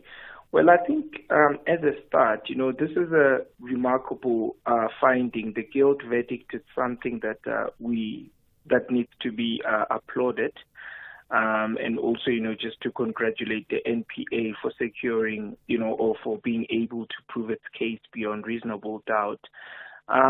Yes, I mean, you raised something very important that, even though we have this guilt verdict, the fact of the matter is that little Jocelyn's whereabouts is something that we are all still not privy to. Not even the court is privy to her whereabouts or whether she's still alive, And look, I mean, that is a really concerning thing, especially if the matter involves a child, especially in the context of the Constitution, that, in every matter involving the child, the best interest of the child are of paramount importance. And actually, with a particular reference to this case, is that, this child was trafficked by someone who ought to have taken care of her, who had to ensure that, her best interest, her care and well-being are actually the center of everything. So now, it is really concerning. And I think as a nation, we should, start taking matters of child trafficking and kidnapping very seriously. Yeah. Yeah. And I suppose a key and, one of the key features of this case, Stan, is the fact that the conviction on human trafficking and kidnapping was secured despite the fact that, we don't know where Jocelyn Smith is as we speak. Looking at that against the backdrop of the act that, governs this area of human trafficking, that includes recruitment, transportation, transfer, harboring, selling, exchange, lease or receipt of another person within or across the borders, etc., under false pretenses and for exploitation purposes. How do you hope the ability to secure a conviction, despite not knowing where the child is, will be helpful for how cases like these are dealt with, especially where children are involved? Look, that is a very loaded and important question. But what we need to remember is, what was the question before the High Court? The legal question before the High Court, or the test before the High Court, was whether 6-year-old Jocelyn was indeed kidnapped and trafficked, right? And now, is this a prohibited conduct? Yes, it is a criminal and prohibited conduct in terms of the Human Trafficking Act, as you've just mentioned. Now, and unfortunately, where the whereabouts of the person is not known and a conviction has been secured, that was really not the question before the court. The question before the court was not Jocelyn's location. The question before the court was whether Jocelyn was indeed trafficked, and with the guilt verdict, right, it is indeed trafficked. Then it really steps into the question of conscience on the person who has been found guilty to say, at what point are you prepared to tell the court that, about the whereabouts of the child, especially the mother? And, I think if one followed the trial, it was revealed that during the trial sometime that Jocelyn could be on a boat or a ship heading somewhere. Now, so some time back, the Center for Child Law did research on child trafficking and kidnapping. And what we found there is that, there is complacency with regards to law enforcement agencies. I mean, one must ask themselves, how does a 6-year-old get onto a ship? So it means that they have crossed the border. To get onto a ship, it means that they've crossed the border. And Thulas, crossing a border is not like going to your neighbor. It means that there is an official, there is someone with a uniform who actually facilitated Jocelyn's crossing of the border and getting onto a ship, if that's probably what happened. So again, we are failing as a society, we are failing as law enforcement, and we need to be very intent about the protection of children. All right. And, and we just need, maybe lastly, we just need some advocacy and education. How many people know that they do have a legal responsibility under the Children's Act to report any even on a reasonable basis, or even if it's a suspicion, to report that a child might be in dangerous situations or might not be taken care of, or might be exploited, or might be abused. So, even the neighbors of Jocelyn, if they spotted that, or if they suspected that because the mother is alleged to have been using drugs, this should have been reported to the authorities, Yeah. All right. Thank you for that, Stanley Malemaja, attorney at the Center for Child Law, and all of society approach to the protection of children. And I guess as Stanley is talking about the advocacy and knowledge sharing about what the responsibilities of each and every one of us is in relation to children. Time. When you're a kid, it moves slower than a sloth trying to get through airport security. There is just so much of it. Skip forward a few years to your 20s. Time is still your friend. It says have some balance. Go party and have fun. Then your 30s hit. And time suddenly steps on the accelerator like it's trying to catch a traffic light before it goes red. 40s. Now time is moving faster than your 10-year-old on a sugar high. 50. You're desperately trying to save as much as you can, but time is moving so fast. And all you can think is, where did all the time go? That's why after 50 years of investing, we've learned that time is the greatest gift of all. And the good news is, if you invest early, time gives you money. And then money gives you more time for some much-deserved you time. Now, isn't that a compelling enough reason to invest? Ellen Gray. Long-term investing. Ellen Gray is an authorized FSP. Thulasizwe Simelane on The Morning Brief. Weekdays, Monday to Friday, 6 to 9 a.m. Podcast host MacGyver MacG Mukwebo potentially faces a raft of consequences for his recent crude remarks about media personality Minnie Dlamini, which he made on his popular show Podcast and Chill. The Deputy Minister in the Department of Women, Youth and Persons with Disabilities, Steve Litzike, has outlined a slew of potential consequences that range from referring MacG's conduct to the Parliamentary Portfolio Committee that oversees the department, with a view to having the podcaster summoned to appear and account before it, referral to the Human Rights Commission and other bodies, as well as potential criminal charges. Deputy Minister Steve Litzike joins me now to take that conversation forward. Good morning to you and thank you for your time. So I saw that there was a bit of a confusion. So let me just start there. To the extent that there's any confusion about whether you, as Deputy Minister, are summoning MacG to appear before you or before Parliament, or indeed you are referring this matter to the committee in Parliament. Clear up that confusion. Which one is it? Good morning to Thulasizwe and to the listeners. Indeed, we do see that there were confusion.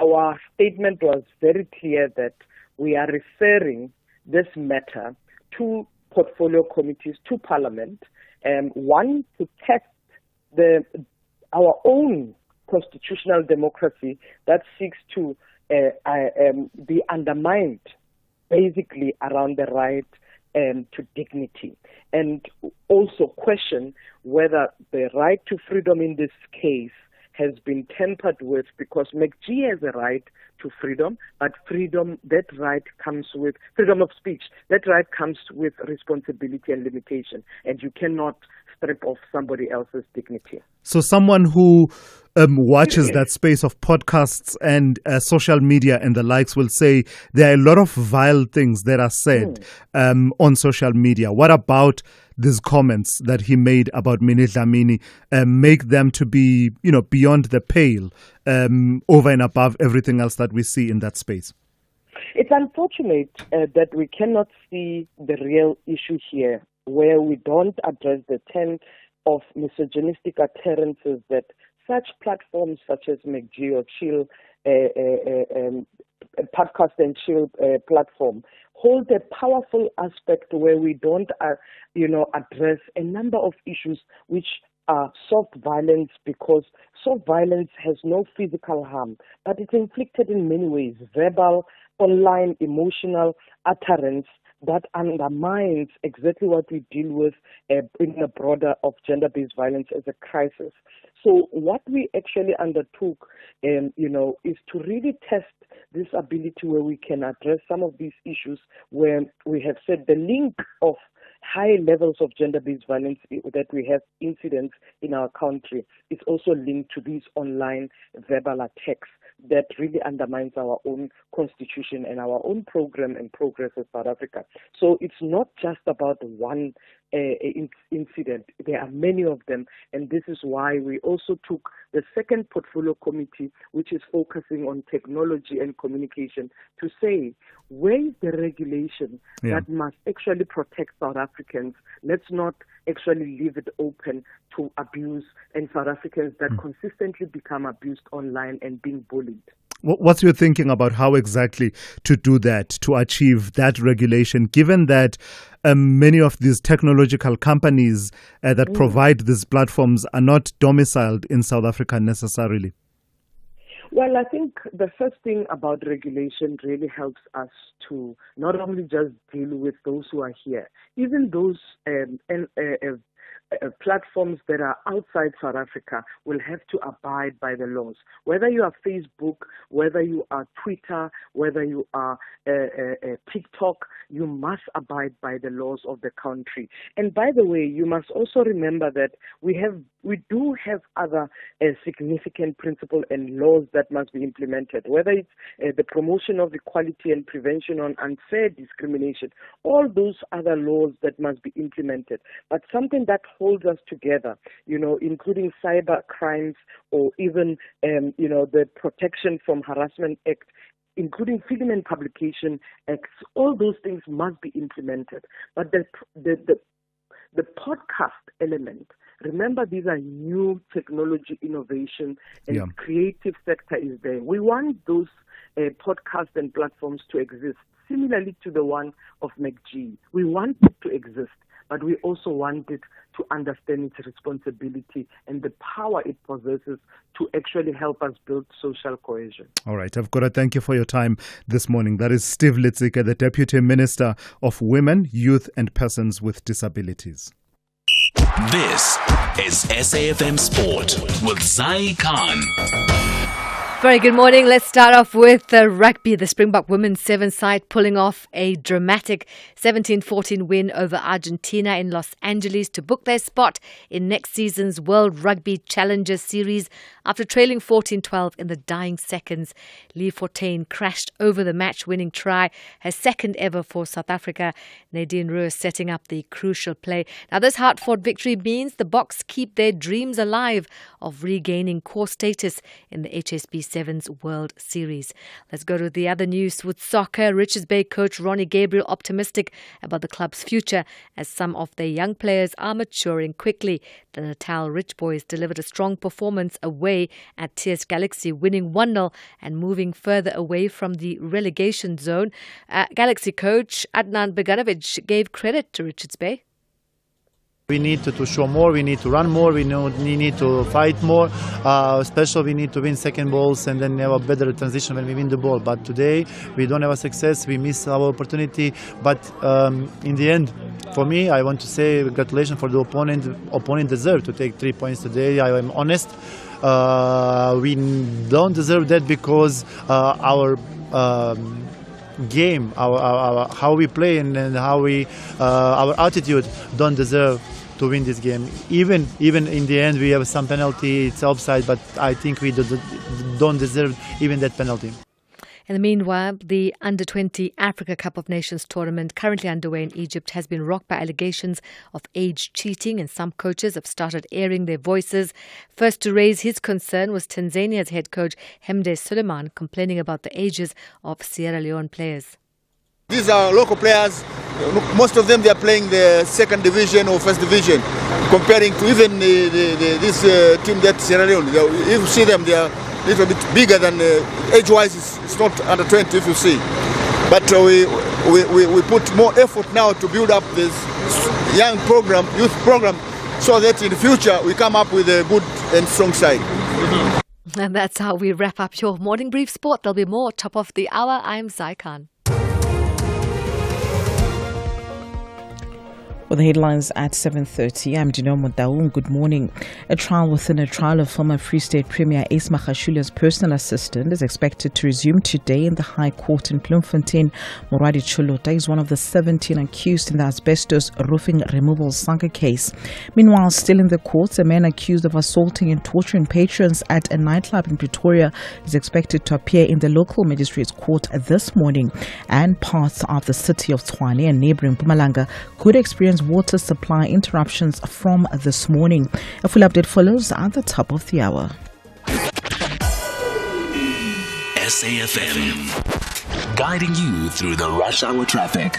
Really busy this morning out of Pretoria down through Midrand, queues on the N1 between Linwood Road and Rigel, and then from John Foster all the way down to about New Road before you're out of that. N1 fairly heavy as well between 14th Avenue and Rivonia Road. N3 queuing heavily coming up from Sprayview out of Fosterus this morning up towards Heidelberg Road. There's a big backlog. There is a crash on the N12 by Oakdean near the Glen, so coming through from Clip River Drive direction Alberton very slow. And the N3 this morning jammed up from Germiston right through to Modderfontein Road. That is sort of the new normal these days. You sit from Elands right up towards that Modderfontein exit, and if you're on your way to Santa, the crash on the Mike 1 North near Corlett Drive, pushing traffic back towards Houghton Drive in the Parktown area. Durban, well, Pietermaritzburg, let's start out there. Northdale, there's a lot of traffic this morning heading into Pietermaritzburg, coming in from Northdale. There is a burst water main in the area. It could well be that that's causing a problem. Earlier crash going into Durban on the N3 at Spaghetti Junction's being cleared, but it is heavy from Paradise Valley. M13 from Maytime down towards Fields Hill, looking fairly busy as well. Cape Town, traffic all over Marine Drive, Bayside through the Paddocks, and then from the Milnerton High School right through to Milner Road in Pardon Island. That is heavy. And there's a crash on the R300 north at Stellenbosch Arterial, holding traffic coming up from Delft into Cales River. Rob Byrne, SAFM Traffic. Stay on top of all meaningful, top trending stories right here on SAFM. Leading the conversation. The Business Update on SAFM. Let's say good morning once again to Ndawleng Lechela. So Ndawleng, the EU has got stringent and, quite strict rules around personal information and privacy and the likes. Tell me what actions they're taking against the platform TikTok. That's right, Sulas. And TikTok was fined $600 million by the European Union for mishandling personal data. The fine imposed by Ireland's Data Protection Commission cited TikTok's failure to protect user data transferred from Europe to China and inadequate transparency regarding these transfers. Now, China has denied allegations that it forces companies to hand over data, with its foreign ministry maintaining that it has never and will never require firms or individuals to collect or store data by illegal means. They've called on the EU and Ireland to provide a fair, just and non-discriminatory business environment for companies. TikTok, in the meantime, plans to appeal the fine, which marks the latest setback for the platform amid growing scrutiny over data privacy and national security concerns. The fine adds to TikTok's challenges in the US, of course, where the Congress passed a law requiring ByteDance, TikTok's parent company, to divest control of the platform or face a ban. The deadline for the sale, initially set to expire on June the 19th, has been postponed twice by US President Donald Trump. With over 170 million American users, TikTok's future in the US remains uncertain. Now, globally, of course, it's faced the similar concerns. We just spoke about what's been going on in Europe. Despite these challenges, though, TikTok remains a popular social media platform with over 1 billion users worldwide. From tech to the mining sector, tell me about Goldfields reviving the Gold Road takeover. Mm-hmm. So they're back at the negotiating table with Goldfields' goal of gaining full control of the Gruyere gold mine in Western Australia. Now, the mine, which has produced over 1.5 million ounces of gold since 2019, is valued for its low-cost production and long operational lifespan. In March, Gold Road rejected Goldfields' initial proposal, deeming it highly opportunistic and undervaluing the company. Now, Goldfields has since resumed talks driven by its determination to secure full ownership of Gruyere.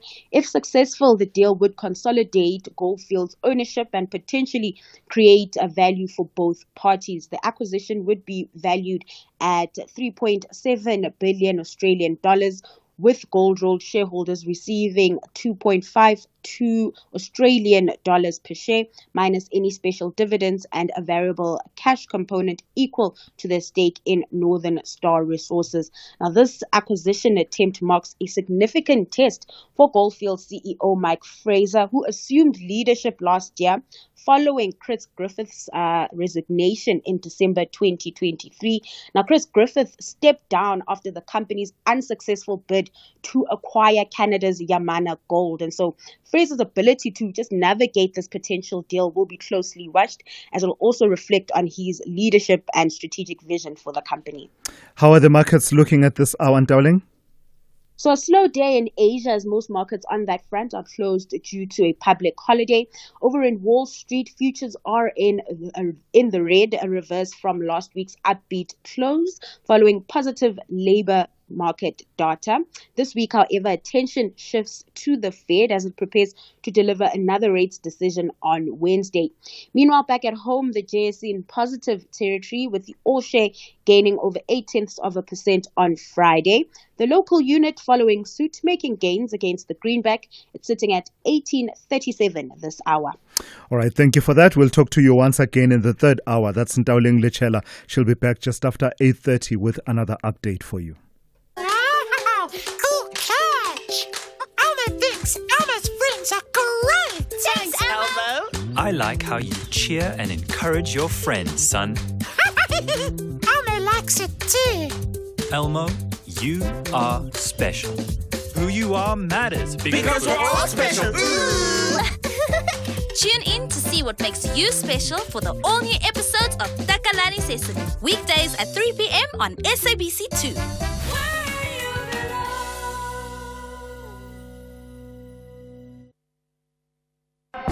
Dango, for the love of the game and Mzansi for sure. Sekwenzenjani? Soccer Zone has relocated to a new slot, 9 p.m. live every Monday on SABC1.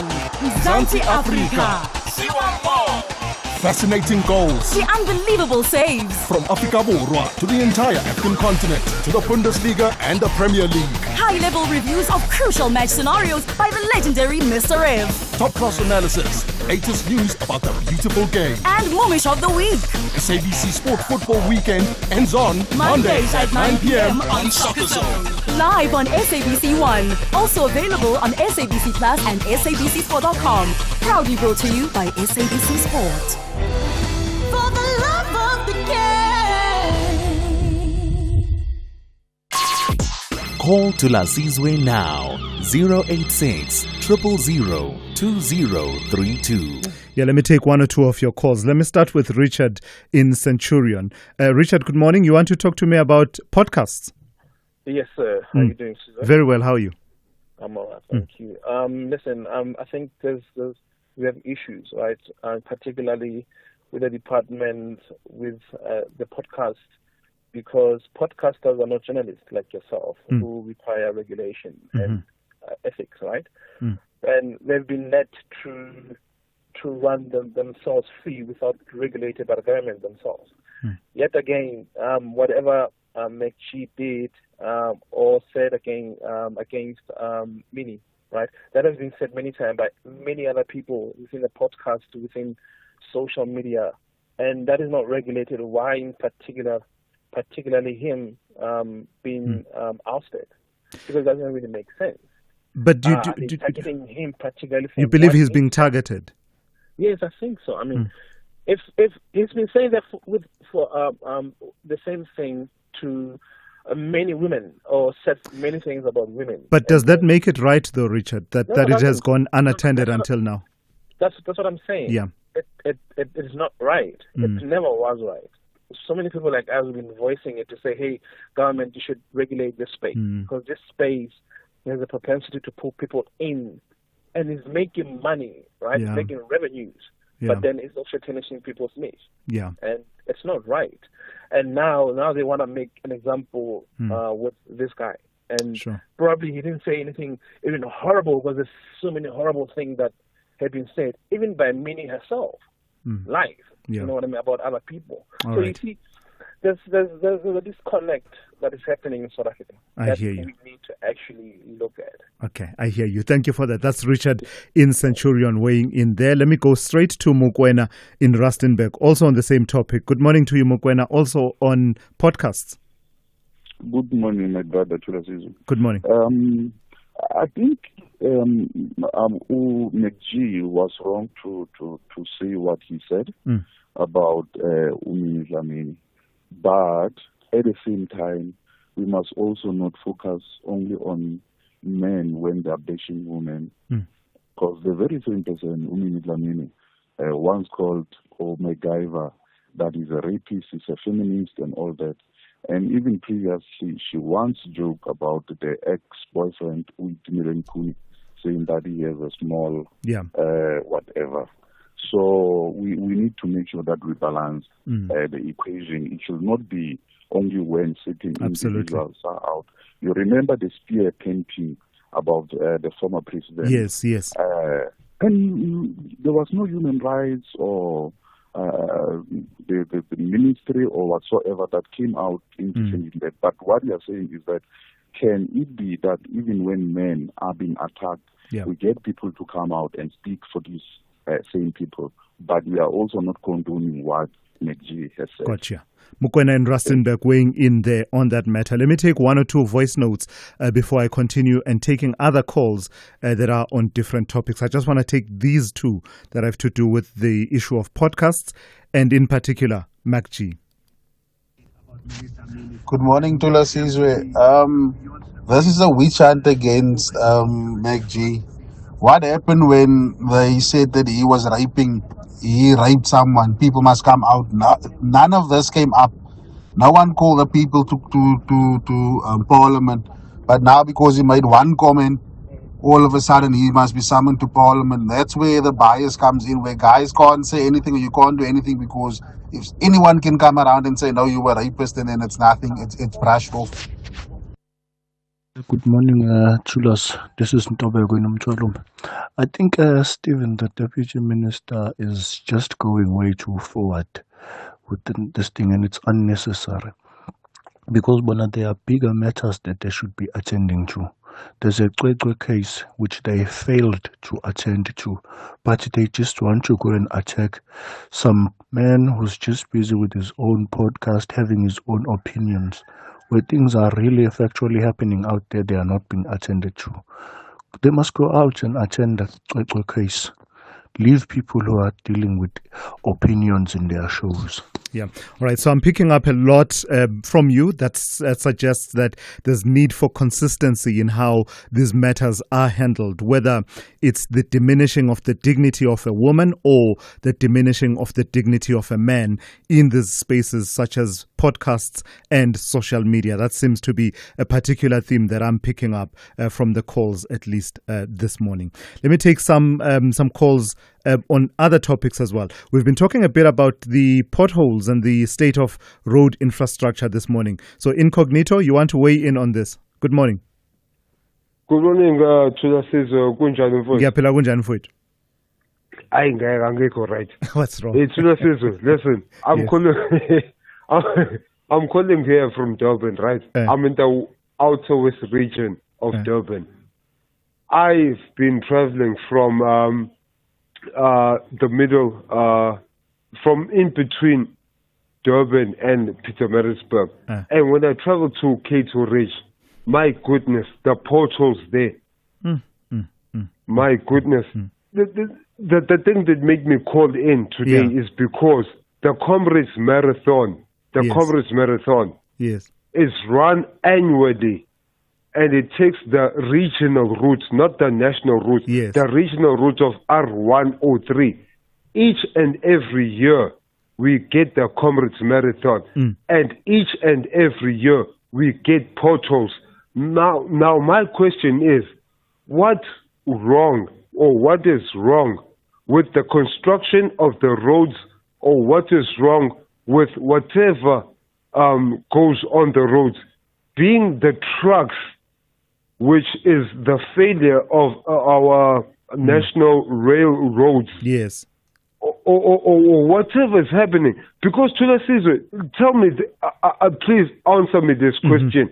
We've had the National Comrades Marathon in South Africa for as long as I've been in existence. I was born in 1992, right? Yeah. And each and every year, we have people running up and downwards the Do you think regional the road. race contributes to the potholes? I would say yes. I would say yes, myself. Because I'll tell you one thing. I live in a village which, since I am incognito, I do not disguise myself, or rather put myself out there. Yeah. I'm basically in Durban, in the Outer West region. And I can tell you that development has been within our villages. And I've seen lands that have been occupied, and trucks have been within our region. Incognito, You see? I've got to move on. I've got to move on. man. Thank you for that. Okay, That's thank you, Incognito thank you. there in Durban. I've run the Comrades 3 times. I don't know about the science. I'm sorry if I contributed to the potholes in your area, Incognito. But I don't know about the science behind it. But I get the point that he is raising, particularly as it relates to truck traffic and the deterioration that it contributes to in as far as road infrastructure is concerned. Glenn in Bedfordview, good morning. What's on your mind this morning? Tulas, good morning, my brother. I was going to talk about the Mini and the MacGyver situation, Yeah. but I realized that my colleagues have exhausted the point. Sure. So I just want to talk about potholes quickly. Tulas, our roads are in a dire state. I think the president and his ministers, they must stop this obsession with with this war in the East and just focus, on what is happening in South Africa. I went to Uval last week after I've not been there since 2015. Yeah. There are no roads in Uval, Tulas. I'm sure you know where Uval is. Yeah. Yes. Yeah, There's that's no roads that in region Uval. of Johannesburg we were talking about a bit earlier on. Yes. Tulas, you can't drive there. If you go down to Perea, there's nothing. You can't drive there. I don't understand what the government is doing. I'm not sure whether this is only for municipalities or even the president can intervene in this thing, because we can't drive freely. And if you hit a pothole, where are you going to claim? Go to the municipality to submit a claim. It's going to take 5 years for them to entertain that, because there's just too much claims. Yeah. All right, Glenn, thank you for raising that issue. Certainly a common theme as well this morning, just the concern about the state of our roads and road infrastructure, particularly potholes. Prophet OJ in Mahikeng, good morning to you. You want to raise this issue around the Jocelyn Smith trial? Yes, my brother. I'm saved by the blood of God, Jesus Christ. I'm greatly concerned for you, Tulas. The missing of people. When you go to police stations, in South Africa and other countries. You find photos being put there on police stations that persons are missing. What is this thing of persons missing almost every day? Yeah. We need to raise a conversation on this matter. Yeah. I think human sacrifices is top on the agenda as far as missing of people is concerned. Sacrificing for money, sacrificing for rituals, sacrificing for this and that, sexual immorality and so forth. But something needs to be conversed around this issue. It is not only in South Africa, but it is a worldwide pandemic. Yeah. And it needs to be addressed. Yeah. Prophet OJ, thank you for that. And I suppose... And the road thing, you remember I raised the question of the state of our roads, that we pay money every year, but we drive on these potholes and broken roads. Somebody must answer. Yeah. Somebody must, either in parliament or government, somebody must answer to us. Yeah. We cannot live in a country whereby people do not account for these things which are happening. Absolutely. Somebody must answer. Prophet OJ, I've got to leave it there. Thank you for that. That's Prophet OJ out in Mahikeng. Lastly, let me take Mbuyisa in Pietermaritzburg. Good morning to you, Mbuyisa. You want to talk to me about what the Deputy Minister in the Department of Women, Youth and People with Disabilities has had to say this morning? Sawubona. You know what? I believe that this minister is petty. It's petty in the sense that, you know, we don't eat, and I won't be surprised that she's an ANC employee. Now she's trying to be relevant with regard to this thing of, all we have to know is that what did Nini said to that gentleman before, because my understanding is that what McG did, it was just a retaliatory statement. To what against what Nini have said. Why Nini is not opening the case? I mean, people are not eating this podcast. ANC must concentrate on relevant issues affecting the community on the ground level. Nini is making money on these things. McG is making money on these things. The minister now is trying to be petty instead of dealing with real issues that affect South Africans. So Mbuyisa, can I just challenge you a little bit on that? Do two wrongs make a right? The fact that Minnie has said things about McG in public and those were not challenged, does that objectively make what McG said about Minnie to be right? You know, sometimes I will tell you, you are a lawyer, you will know what I'm talking about. The moral wrong is not necessarily the legal wrong. A legal wrong, yeah. Yes. So if someone calls someone a rapist, it is not necessarily a crime, but it is a moral wrong. I mean, you are degenerating that person. And at some point, if someone insulted the meaning and manner in which actually that guy did, I mean, morally it is wrong. And then, but it is not necessarily. That is what I'm saying. If indeed that guy is on the wrong side of the law, why Nini is not going to the nearest police station? Just a second, I just want to tell you something that, you know, unfortunately, South Africa, and I just was not to be misquoted here or misunderstood. You know, the politicians have just sold South African women a lie. And having forget that justice or the court of law does have eyes. This thing of justice is blind. I've got to move on. So, I'm sorry, I've got to move on. That's Mbuyisa in Pietermaritzburg there. SAFM, guiding you through the rush hour traffic. Still quite heavy on the N3 this morning for motorists coming up from the Vosloorus side of Joburg. Very heavy passing straight view. Big traffic up towards the Heidelberg Road off-ramp. The N12 from around about Tom Jones through Atlas down to Rondebolt Road, so Benoni through Boksburg. On your way to Joburg, very slow. And that crash on the Mike 1 near Athol Oaklands this morning in Melrose, causing a delay that starts right back at sort of Gold Reef City territory, so very slow. N1 North passing Eldos down through Diepkloof towards Uncle Charlie's. Quite a backlog as well. Olifants Bloemfontein, either from Blue Hills or from Clayville side. Really heavy across the M1 bridge and down towards Pretoria Main. And Pretoria Main coming off Old Joburg Road through Centurion side into Midrand. There's a lot of congestion in that part of town as well today.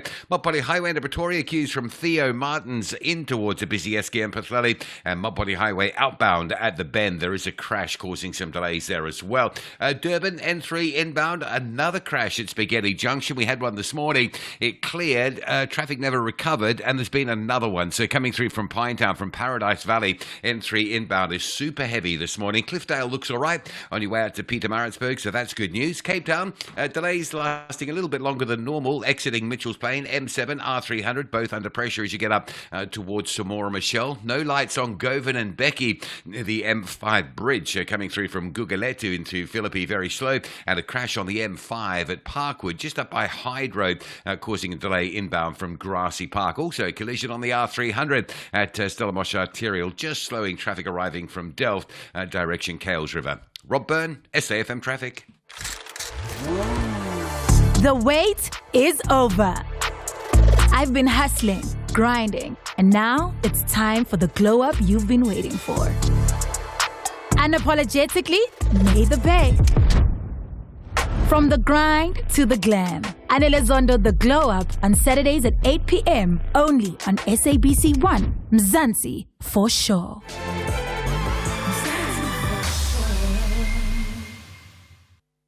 Bafana want to seal their envelope to East Africa with a paramount victory in front of their home fans. But the Flames plan to double the heat. This is the second leg of the final round of the Total Energies CAF Chan 2025 qualifiers. South Africa tackles Malawi on Sunday, 11 May at 2:30 p.m. Streaming live on SABC+, SABC2 and SABC Sport on DTT Channel 4. Also available on SABC radio stations at 3 p.m. Proudly brought to you by SABC Sport. For the love of the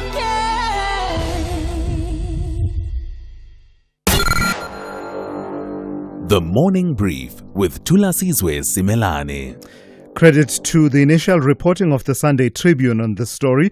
While the country this year recorded its lowest in 3 years Easter holiday season road crashes and fatalities, some players in the tourism and hospitality sectors believe factors other than heightened road safety campaigns may have contributed to the positive development. Specifically, tourism and hospitality players in KwaZulu-Natal believe the lower crash and death rate may have to do with fewer people being on the road headed to that province due to a decline in activity in the domestic tourism market. So let's speak to FEDHASA's Brett Tange, who is chairperson of FEDHASA's East Coast region. Good morning to you, and thank you for your time. So, very good morning. What facts and figures and information do we have that backs up, this belief that part of the reason we saw fewer fatalities has to do with fewer people being on the road and traveling to, destinations like KZN?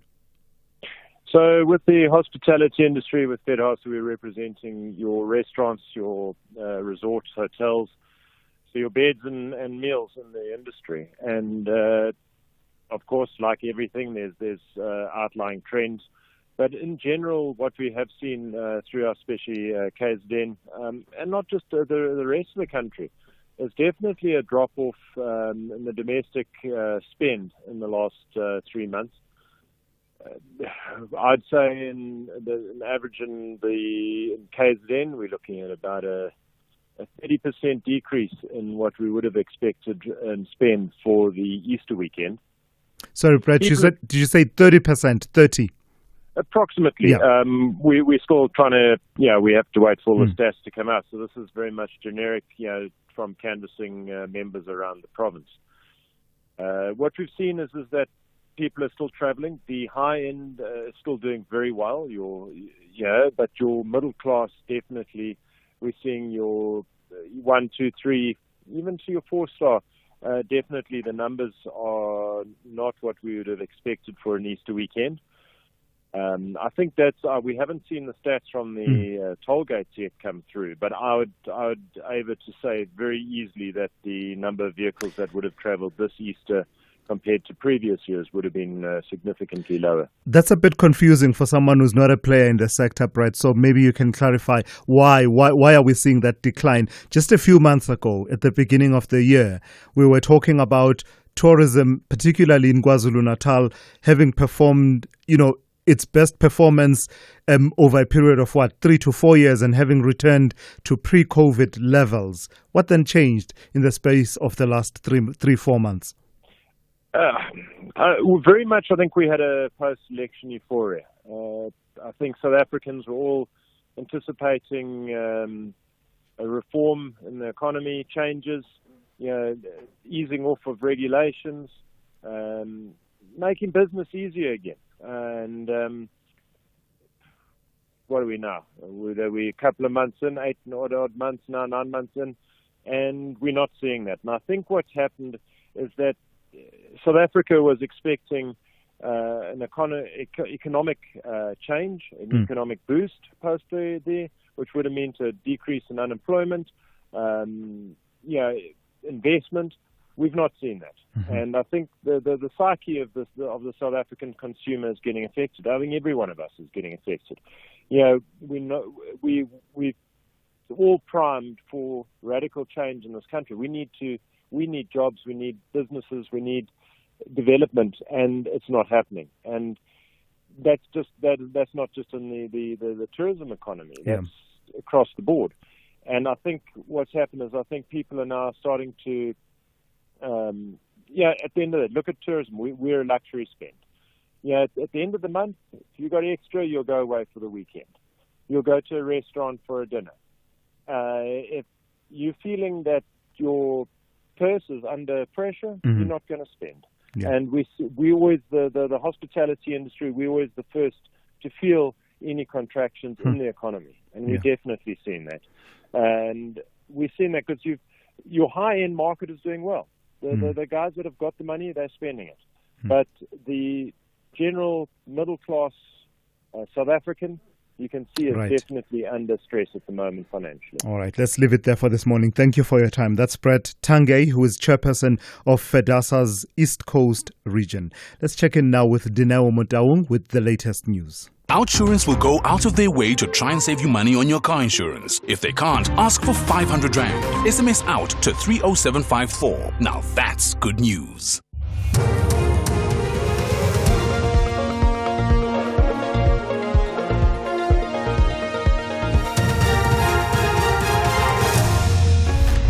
Thanks to Thulasizwe. Top stories. Magashula's A's trial resumes in Bloemfontein, and Trump orders 100% tariff on non-US movies. A very good morning. A trial within a trial of former Free State Premier Ace Magashula's personal assistant is expected to resume today in the High Court in Bloemfontein. Morwadi Chuluta is one of the 17 accused in the asbestos roofing removal saga case. Judge Philip Loser granted Chuluta an opportunity to ventilate her claims that her extradition was unlawful. Chuluta is adamant that the state misled U.S. authorities that she was a fugitive who was part of a criminal syndicate. Chuluta's legal representative is advocate Loyiso Magabela. The charges against the accused was simply a follow-through of the threat the investigators had made against her that she would be charged if she did not cooperate with them. The state does not deny the threats or that they were made. They simply allege the threats were fair warning.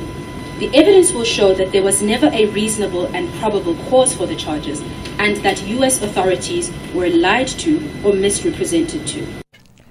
In a separate court matter, a man accused of assaulting and torturing patrons at a nightclub in Pretoria is expected to appear in the local magistrate's court this morning. The Congolese national was arrested in Yeoville, Johannesburg in February. This after videos surfaced showing young men being sexually violated at the Zanzu nightclub. The accused faces multiple charges, including 8 counts of sexual assault. Lerato Makola reports. The 41-year-old man was granted 10,000 Rand bail when he appeared in court in April. The magistrate ruled that he be granted bail, stating that he had shown that his release was in the interest of justice. The court also found no reason that he would evade trial, taking into consideration his asylum seeker status in South Africa. The case was then postponed for further investigations. Lerato Makula, SABC News in Johannesburg. In other news, Gauteng Education MEC Matome Chilwane is expected to visit the Riverlea High School in southern Johannesburg this morning. This after 11 classrooms were burned at the school last week. No injuries were reported and the cause of the fire is yet to be determined. This comes as schools reopen for the second term today. Kolisa Makiki reports. 4 of the affected classrooms were actively being used by 230 grade 8 learners, whilst the remainder were not occupied. Ablution facilities for boys were also torched. The affected learners will now study in the school hall for the time being as mobile classrooms are being procured. Communities claim to have seen people at the school before the fire started. There was no security personnel on site when the incident happened. However, the Gauteng Education Department says it cannot afford to have a security person at each and every school due to budget constraints. For SABC News, I'm Kolisa Makiki. Parts of the city of Tshwane and neighboring Mpumalanga could experience water supply interruptions from this morning. The Tshwane Metropolitan Municipality says this is due to the shutdown of the Bronkhorstspruit water treatment plant, which will undergo an upgrade. The shutdown will last until Friday next week. City of Tshwane spokesperson Lindela Mashego. The areas that will be affected in Region 7 include Bronkhorstspruit Town, Ikandastria, Ekangala, Rethabiseng, Riamarpak, Zitobeni, as well as Tembisilehani local municipality. Roaming water tankers have been arranged for all affected areas.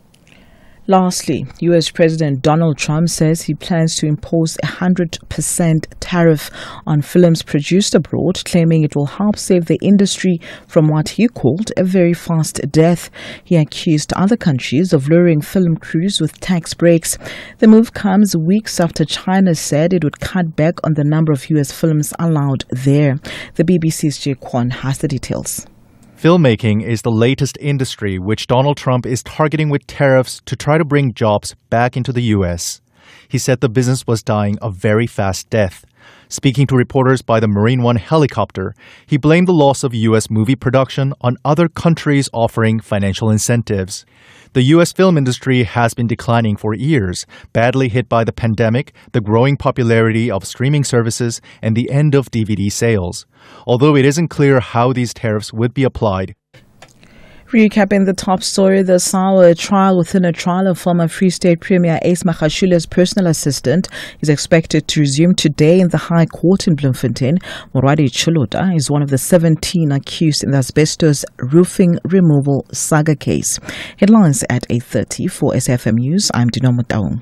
Those were the top stories for this hour. Don't miss out on a possible car insurance saving. SMS out to 30754 for a quote. Outsurance, where you always get something out. With all the recent headlines, it's time for some good news. A 25-year-old man, Tyler, is smiling all the way to the bank. He switched to Outsurance and now saves a whopping 718 Rand a month on the insurance for his 2021 Ford Figo 1.5. Outsurance clients always get something out. You could too. Get a quote today and see how much they could save you on your car insurance. Make today the day you switch and save with Outsurance. SMS out to 30754. That's out to 30754. A licensed insurer and FSP. T's and C's online. SAFM, guiding you through the rush hour traffic. Still very slow getting up through Joburg on your way to Sandton. It's a crash by Athol Oaklands in the Melrose area. Traffic basically without gap all the way back through to Boysons. N12, Benoni through Boksburg is slow, and then through Edenvale in towards Galuli's interchange on the N12. You'll pick up another queue through there. Olifantsfontein both ways towards Pretoria Main and the N1 highway. That is absolutely jam-packed this morning. And Eskia and Paflali into Barabastad, Pretoria Central, very heavy. Protesting still on the go between Eshowe and Ging and Gluvu along the R66 halfway between those those two towns. There is some real traffic, stationary traffic pressure in that area. The N3 inbound remains heavy. Paradise Valley through to Spaghetti Junction on your way to Durban. Been a couple of crash scenes there this morning. And if you're driving into Stellenbosch, there's no traffic lights at the top of town. That's where the R304, the R44 and Bird Street meet up. So if you're coming in from Paarl or coming down from Kaya Mundi, it's very heavy. And a lot of traffic on Marine Drive this morning. Parklands or Sunningdale down through to Milnerton, and then Milnerton again towards Milner Road at Pardon Island. Very busy along that coastal route. Rob Byrne, SAFM Traffic. A very good morning to you in your SFM sports headlines. It's rugby. The Blitzboks crowned kings in Los Angeles. And at the golf tournament, the CJ Cup Byron Nelson, it is South Africa's Eric van Rooyen who grabbed second place. Details just before 8:30.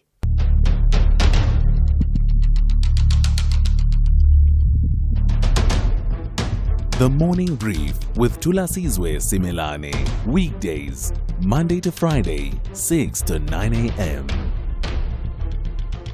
The Morning Brief with Thulasizwe Simelane. Weekdays, Monday to Friday, 6 to 9 a.m. 9 minutes after 8 on this Monday. It's great to be in your company. I'm Thulasizwe Simelane. We are into the third hour of the Morning Brief here on SAFM. Taking your calls and your WhatsApp voice notes on a variety of topics that we've started discussing in the last 2 hours. In particular, I've seen that the lines are buzzing and people are calling in weighing in particular about the conversation started by the Deputy Minister in the Department of Women, Youth and People with Disabilities, Steve Litzike. That has to do with the reaction and response to what the podcaster MacG had to say and the comments that he made about the media personality Minnie Dlamini.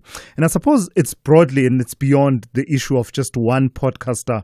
You will have seen other conversations having been started that have to do with the question of whether or not to regulate the podcasting space in general, right? It may be that the MacG issue and the current comments that he has made are a lightning rod to an issue that has been bubbling under for perhaps some time now, because you do have people that have expressed concerns about the liberty with which people in the podcasting space are able to say whatever they want about anyone without much consequence. And where there are consequences, such as, taking someone to court over defamation, it's just really difficult to access those remedies. So the conversation has been amplifying. I saw that Khosela Diko has been talking about it, the chairperson of the Communications Portfolio Committee, talking a bit about what needs to happen. Media in general, whether it's news or anyone else, there is some level of regulation. Print media, broadcast media, and there's no doubt that podcasts are a form of media. So it will be interesting to see how that space unfolds. How do you smartly regulate without restricting?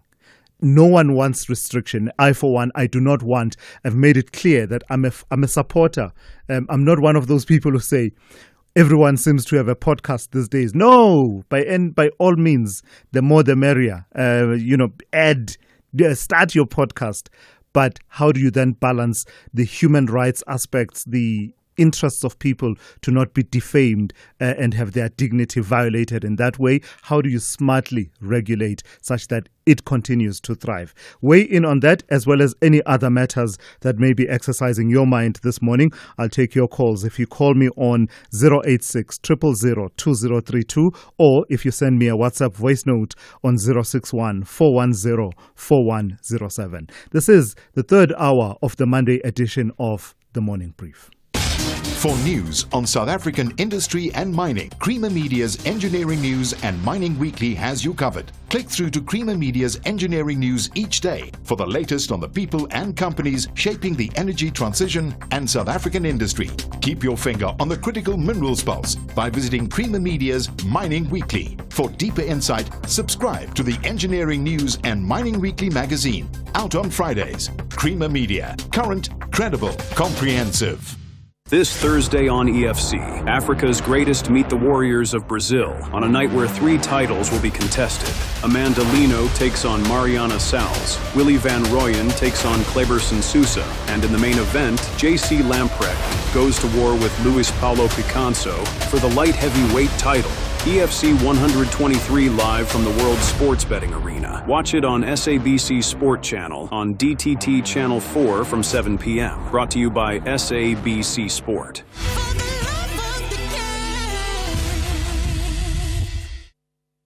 Imagine if you could save time like you save money. A second here, a minute there. Type a little faster, walk a little faster. Or you could stop scrolling on the internet. Just think of all the hours you'll save. Now what if you could take all that time and invest it? Watch it grow. Until eventually, one day, you'd have so much time that you wouldn't know what to do with it all. But unfortunately, time doesn't work like that. It can't be stored or banked. And unlike money, you can't make it back. That's why after 50 years of investing, we've learned that time is the greatest gift of all. And the good news is, if you invest early, time gives you money. And then money gives you more time to do whatever you want to do, even if it is scrolling on the internet. Ellen Gray, long-term investing. Ellen Gray is an authorized FSP. Thulasizwe Simelane on the Morning Brief. Weekdays, Monday to Friday, 6 to 9 a.m. It's coming up to 15 minutes after 8. Let's tell you this story. Some of the country's leading renewable energy associations are voicing serious concerns over the proposed government review of import tariffs on solar, wind and battery components, warning that this could threaten the growth of the green energy sector and slow the country's progress towards energy security and localization goals. So let's speak to Professor Mark Swilling, who is Professor of Sustainable Development at the University of Stellenbosch, who joins me now. Good morning to you, Prof, and thank you for your time. So I read that gazette from ITEC, that is the International Trade Administration Commission.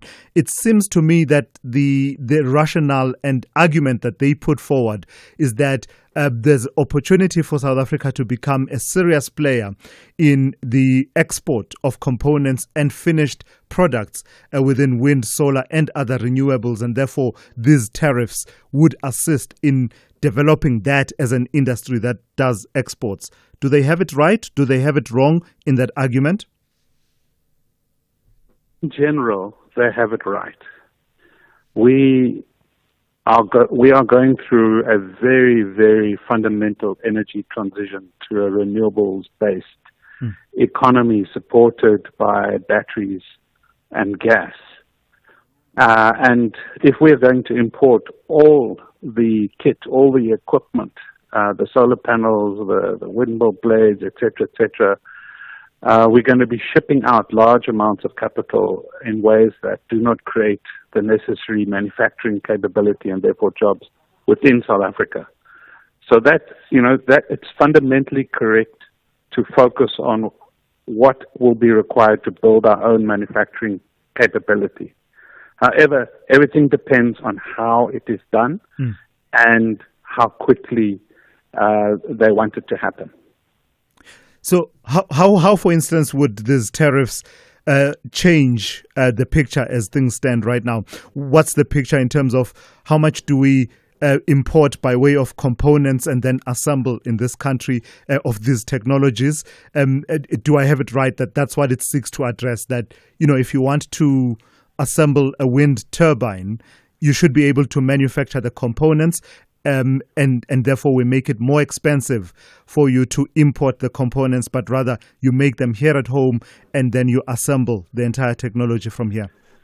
Yes, that is basically the ideal, and in an ideal world, that's what we would want to see happen. But it takes time to build our manufacturing capabilities.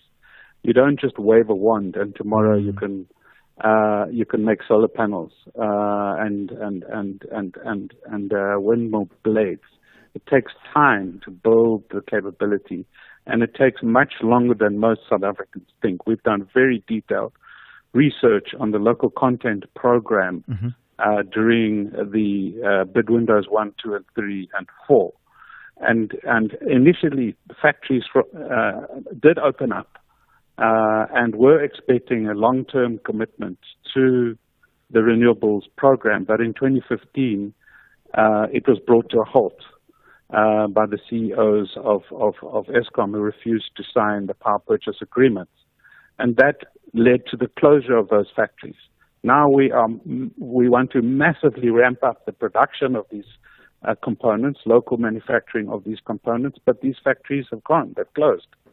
And now we want them to reopen, but they're a bit nervous. Are they going to experience the same stop-start approach? I don't think that we will experience that, but that's the issue. We want to make the stuff locally, but it takes time to build the capability. So if you increase tariffs to incentivize local production, you must make sure that that doesn't slow down the energy transition. So what would you say then? Should ITEC and government be holding off on these tariffs while manufacturing capacity is built up? I mean, part of what I read is that manufacturing capacity at the moment only meets about 15% of the demand, yeah? Yeah, that is correct. I mean, I think that's an optimistic figure, but it could be lower. I don't. Yes, it should be lower. So in answer to your question, no, ITEC should not hold back. What, however, should be done is that ITEC should calibrate these tariffs in collaboration with the industry to make sure that the independent power producers who are constructing these new capabilities, the grid rollout program, as well as the potential manufacturers, existing and potential manufacturers of these components, collaborate in a way that carefully calibrates the rollout of this new capability, which has huge potential. I agree with your opening statement. Yeah. Has huge potential even for exports, but we have to do it carefully. This is not something you can have a stop-start, mess around, ad hoc approach to with a very blunt instrument like tariffs. All right. Let's leave it there for this morning. Thank you for your time. That's Professor Mark Swilling. He's Professor of Sustainable Development at the University of Stellenbosch. He's short, loud, and definitely not a licensed therapist, but he's asking the hard questions. It's Heart to Heart with Kevin, the only talk show where the guests spill the tea and Kevin spills the jokes. Real talk, real laughs, and real short host. Heart to Heart with Kevin, Wednesdays at 7 p.m. on S3.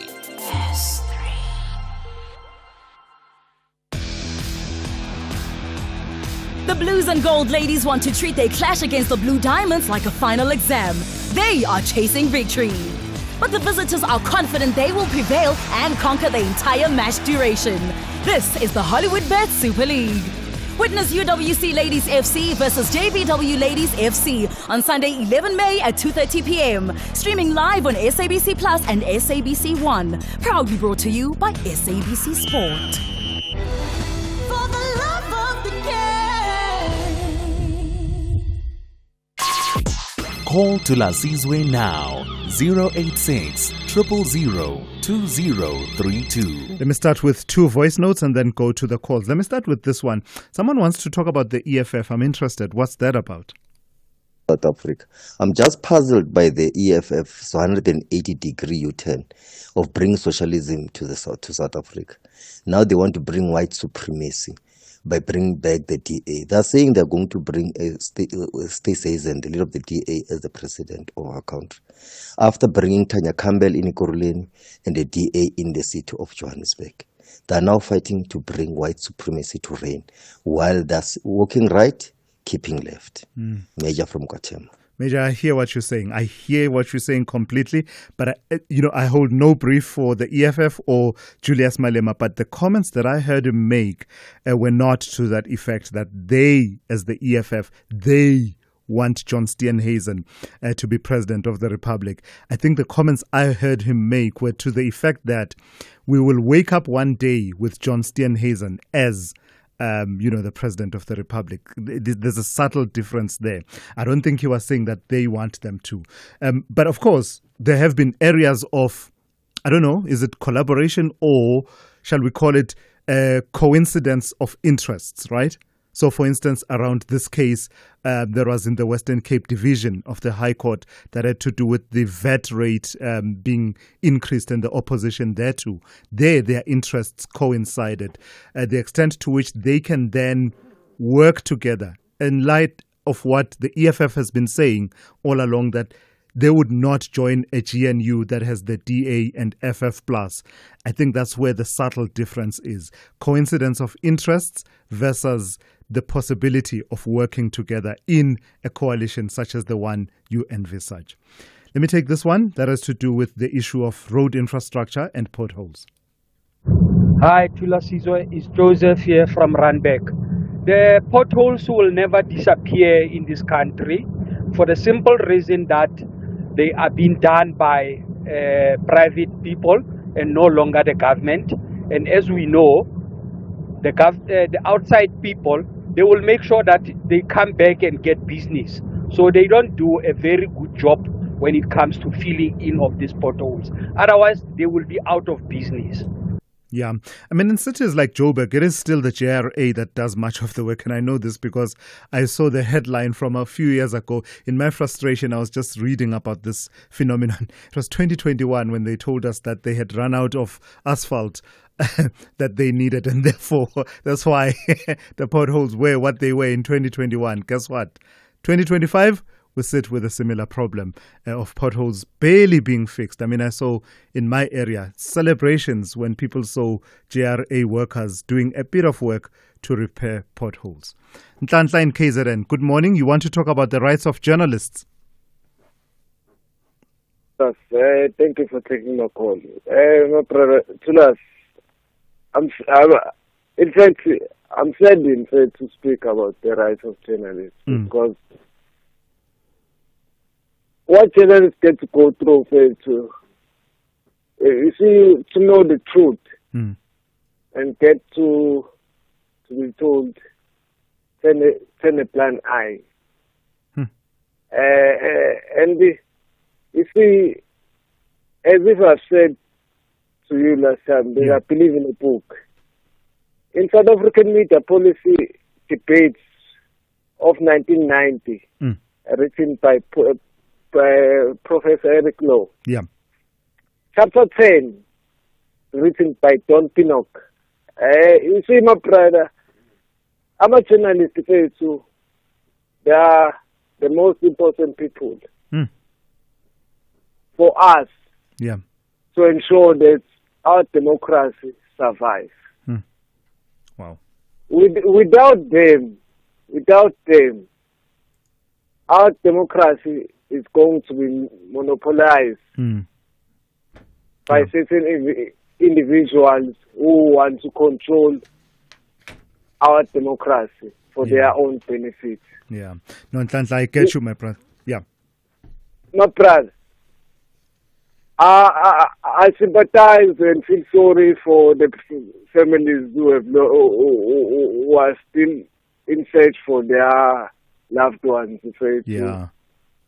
And guys, I don't know how to keep up with so much depression. And that's because in this country we've got to do everything just because we want to survive. Yeah. Nhlanhla, let's leave it there. Thank you. I get the point you're making, and of course, making reference there to the journalist Aseri Ndlovu, who has been missing for it's been quite a long time now that he's been missing, and his partner, and that concern continues for the plight of that journalist. This is SAFM Sport with Zai Khan. Zai, good morning to you, Zai. Tell me about the Blitz box and them bagging their second title for the season. Oh, yeah, it was a blockbuster win. I don't even think the Hollywood execs could have written a script like this. The women doing well, and now the men ending their seventh season on the ultimate high, winning the Los Angeles leg, being crowned champions. After an unbeaten run, the team outclassed Spain 19-5 in the final, with Selwyn Davids named player of the final. And earlier, the Blitz box, they blew past New Zealand 26-5 in the semi-finals. Now, the Springbok women's seven side pulled off a dramatic 17-14 win over Argentina in LA as well to book their spot in next season's World Rugby Challenger Series after trailing 14-12 in the dying seconds. Lee Fontaine crashed over the match-winning try, her second ever for South Africa. Nadine Rowe setting up the crucial play. Now, this hard-fought victory means the Bok women's team keep their dreams alive of regaining core status at the HSB 7's World Series. Closer to home, Kaizer Chiefs coach Nazruddin Nabi is under serious pressure following his side's 2-1 Soweto derby defeat at Orlando Stadium.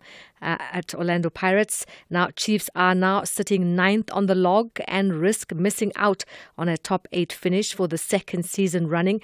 In a tense post-match press conference, Nabi defended his position, saying this is a transition season and that he won't be provoked by questions about his job security. The club still has a shot at silverware.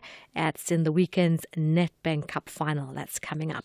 Now, the Under-20 Africa Cup of Nations tournament, currently underway in Egypt, has been rocked by allegations of age cheating, and some coaches have started airing their voices, saying enough is enough. Zambia Under-20 head coach Boyd Mulandwa says the cancer of age cheating can damage the game and the players. But on our side, it's just to encourage the boys to keep on fighting. This is a youth tournament. We expect youth to be playing against youths, but if you bring people who are not in that category, it becomes difficult for others. And others, they just get intimidated by just looking at someone. You can tell that this guy is older than me, and it's going to be difficult for me to challenge him. That is the message that I can just say. Elsewhere. Wait. You can't just drop this and move on. I'm sorry. You want my real age or my soccer age? Which one do you want? Oh, didn't they say it's just a number? So we put whatever we like. It's no laughing matter. Anyway. Let's go to golf with Scottie Scheffler matching the lowest 72-hole score in PGA Tour history with a 31 under par to win the CJ Cup. Brian Nelson in Texas, the world number one, went wire to wire, finishing 8 shots clear of South Africa's Eric van Rooyen, who grabbed second place. That's a wrap of the Morning Brief Sport. We'll be above par with more with John Herricker around 12:30. I'm Zai Khan. With the headlines at 8:30, I'm Dino Motaung. Good morning. The DA is set to address the media today about its High Court challenge against the Employment Equity Act. The party argues the legislation's race-based employment quotas could exclude countless South Africans from job opportunities.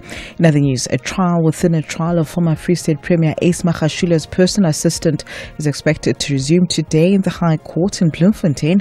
Morwadi Choloda is one of the 17 accused in the asbestos roofing removal saga case. And still in the courts, the Judicial Conduct Tribunal tasked with investigating sexual harassment allegations against Eastern Cape Judge President Selby Mbenenge will continue in Johannesburg today. A full update follows at the top of the hour. SAFM, guiding you through the rush hour traffic.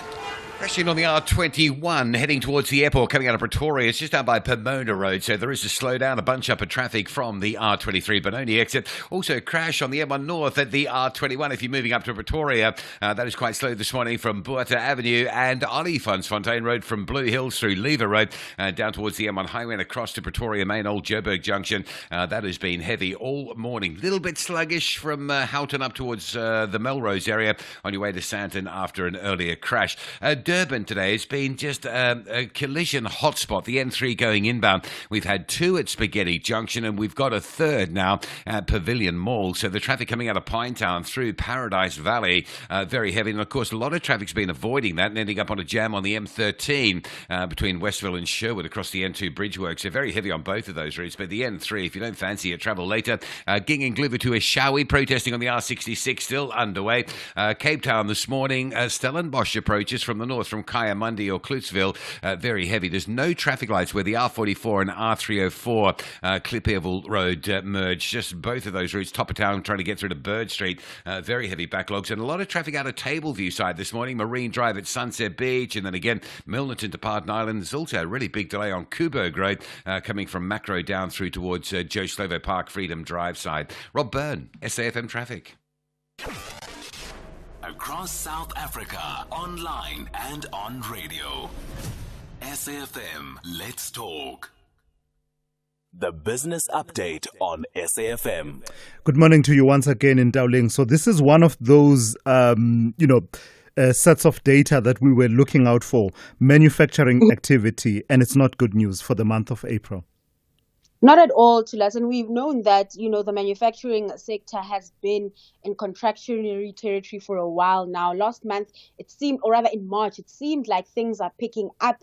But last month's print showing that that recovery was short-lived, with the ABSA Purchasing Managers Index dropping to 44.7 points. Now, this downturn was attributed to factors like the short resurgence of load shedding, uncertainties surrounding global tariffs, and local political instability stemming from issues like the VAT saga and government disagreements.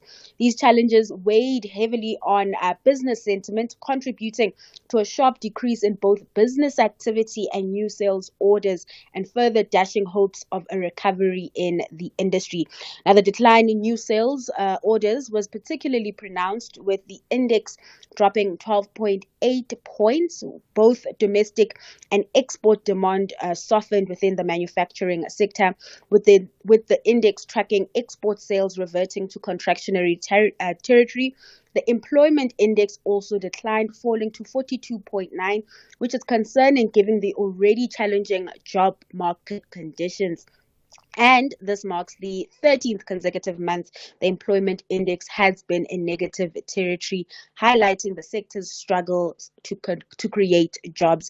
Now, economists expressed concerns over the sector's performance and the broader economic outlook. Laura Holds, one of those economists who's from Investec, noted that the further decline in the employment index is worrying, emphasizing the need for improved sentiment, investment, and growth to drive sustainable employment increases.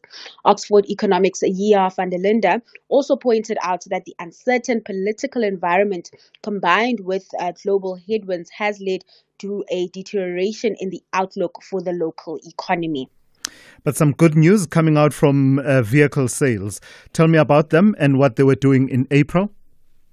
So the auto industry continuing to grow. NAMSA's monthly report revealed that new vehicle sales increased by 11.9% in April when compared to the same period last year, driven by a shift towards more affordable vehicles and brands. Now, according to Westbank, the average price of new vehicles sold this year has decreased by 8.6% compared to 2024. Toyota, however, maintained its lead in the market, selling over 10,000 light vehicles, while Suzuki outperformed traditional market players with close to 6,000 units sold over the period. Other top-selling brands include VW, Hyundai, and Ford. Now, in terms of market trends, the passenger vehicle segment remains the top-selling segment, with sales increasing over 25%. The light commercial vehicle segment has continued to experience a downturn, with purchases dropping by 8.4% on an annual basis. Now, experts are positive about the industry's prospects, saying the growth momentum is expected to continue despite potential long-term impacts from U.S. policy decisions, such as the tariff on vehicle imports. Chinese brands like GW Motors and Chery are also gaining traction, ranking among the top 10 sellers. Industry experts also expect the trend towards budget brands to continue, driven by consumers becoming more realistic about vehicle affordability, and they say that could push sales for Chinese brands in the country. Lastly, Dowling, what kind of a Monday and what kind of a Monday can we expect, and how will it set the tone for the rest of the week? So the JSE likely to start the day and the week in the green, extending last week's gains to a quiet day on the local company news front. but markets will be eyeing everything that's happening on the global front. We do know that earnings season is in full swing over in the US and Europe, and we do have, monetary policy moves also that will be making headlines. Meanwhile, we've seen some weakness coming through on the currency front this hour. It's now sitting at 18.39 to the dollar from 18.37 from 7:30 in the morning. Over in the US, futures are in the red. Traders, of course, eagerly awaiting the Fed's next move. Policymakers meet tomorrow with the rate decision set to be announced on Wednesday. Asian markets in the meantime mostly muted today due to a public holiday in Japan, China and Hong Kong. Hey, Ndauling, thank you for that. That's Ndauling Lechela, always right on the money. She's kept you updated on business, economics and the markets for the last 3 hours here on the Morning Brief. Thulasizwe Simelane on SAFM. It's coming up to 19 minutes to 9, and we want to move to this story now. We'll tell you about the South African National Defence Force has officially begun the second phase of its withdrawal from the Eastern Democratic Republic of Congo, the DRC, following a directive by the Southern African Development Community SADC heads of state. The process marks a shift from military intervention to diplomatic efforts in addressing the region's instability, and that's the official line from the SANDF. So let's bring in Spiwe Dlamini, who is the head of communications at the Department of Defense, in fact, for the SANDF. Spiwe, good morning, and thank you for your time. I heard the comments from the General Mapwanya saying the withdrawal is not a sign of weakness, but persuasion of the peace process that is underway. Surely you don't believe that, do you? I do. Mm-hmm. I do, and the fact that there are now people, all the affected parties, are sitting down and deliberating on what should happen in the country, and for the sake of the safety and security and development of that part of the world, are sitting down, whereas they were not able to sit down for many, many months and moons. That for me is positive. So tell me about the withdrawal then. What in the objective conditions suggests that this is the right time to be undertaking this phased withdrawal? Do you believe that the original mission of Summit DRC has been achieved? Look, in your introduction, Thulasizwe, you correctly pointed out that the directive came from the meetings of the regional leaders, both SADC and the East African Community, after deliberations on the way forward and the best solutions or the best process to follow. They took a decision that Summit DRC must withdraw to give the political and diplomatic process a chance to engage, to have the principals engaged, and all those that are involved, inclusive of the non-state organizations like your M23, must be involved in that process. And that has started, and to date we've seen a lot of engagements between M23 and the government of the DRC, which bodes very well for all of us, those that were involved in that region. So part of the reason I said to you, you surely don't believe that this is not a sign of weakness, has to do with your mandate was quite clear, and the SADC itself iterated it and reiterated it on a number of occasions. That quote, and I'm quoting from one of the statements here, it says, the mission has an offensive mandate to support the government of the DRC to neutralize negative forces and illegal armed groups in the Eastern DRC, to restore and maintain peace and security, and so on. The so-called negative forces, illegal armed groups, have not been neutralized in Eastern DRC as you withdraw. The fact of the matter, Thulasizwe, and I get your point, the fact of the matter is that those very negative forces are sitting on the table, around the table with the Congolese government and all other affected parties. That includes the Congolese, the M23, the regional bodies, and inclusive of the AU. Yeah. And they have seen the reason to sit around the table, which simply means everybody is concerned that there must be a way to find peace and stability for the regional progress and people to carry on with their lives in a normal situation. And that is a step in the right direction, Thulasizwe. Yeah. So logistically, this journey, and I know you probably can't reveal much, but to the extent that we understand it and what you've been able to put in public, involves moving from Goma and through the territory of Rwanda all the way to Tanzania, which is the staging post where you will be convening. Tell me about the Rwandan element of the journey. How is that being managed? I saw a report that says as they transit through Rwanda, the forces will be sort of escorted and in a way marshaled by the Rwandan forces. I can imagine the delicacy that, you have foreign troops on Rwandan soil where there's been no conflict, and therefore I imagine that some code must be applicable about how you manage that aspect. It's true. Let me just take you back. The mission itself will move from Sake, converge in Goma, which is the main area, and then from Goma they'll move through the territory of Rwanda. That's correct, up until the assembly base, which has been created in the territory of Tanzania, and all those elements will move in phases. I can confirm, though, that the advanced team has arrived in Chota, the assembly base, which is in Tanzania, and the other phases will follow. And I'm glad that you do appreciate the fact that some of the issues we cannot talk about publicly, but they will be an orderly and a phased process that will be followed.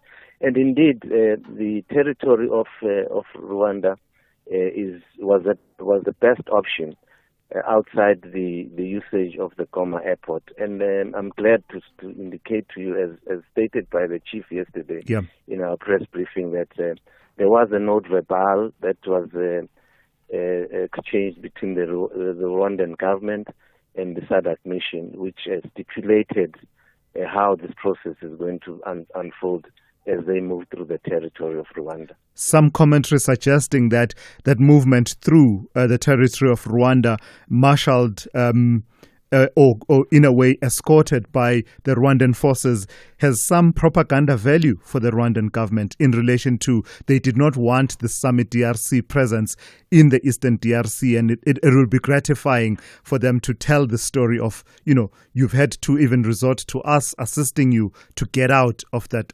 Are you worried about any propaganda value being exacted from that? Not at all. It depends on which side of the fence you are. Not at all, because these processes were open to the public. The Rwandan government and all the East African countries were part of this process openly. The SADC mission, the SADC region was part of this process, and these decisions were articulated in all those meetings where the presidents of the two regions met and deliberated on what should happen and how things should unfold. Even the decision by the regions to send the chief of defense forces of those countries involved to put together a plan and make it visible to the heads of government and the heads of state to say this is the best option that we can take in order to withdraw the mission. And that is public knowledge and was agreed upon by everybody. And the fact that SADC has engaged the Rwandan government in a very positive way, I think bodes very well for all of us. Lastly, Spiwe, when will you as a department and the SANDF own up to the reality that our troops in Rwanda, in the DRC, have been, over the last 3 months, nothing short of prisoners of war, whether declared or not, in that they really didn't have much of an option but to cooperate with those who were in charge of the city of Goma and the areas around Sake for the last 3 months. When will you acknowledge that? No, it was not a matter of cooperation. We have been engaging with M23, and the last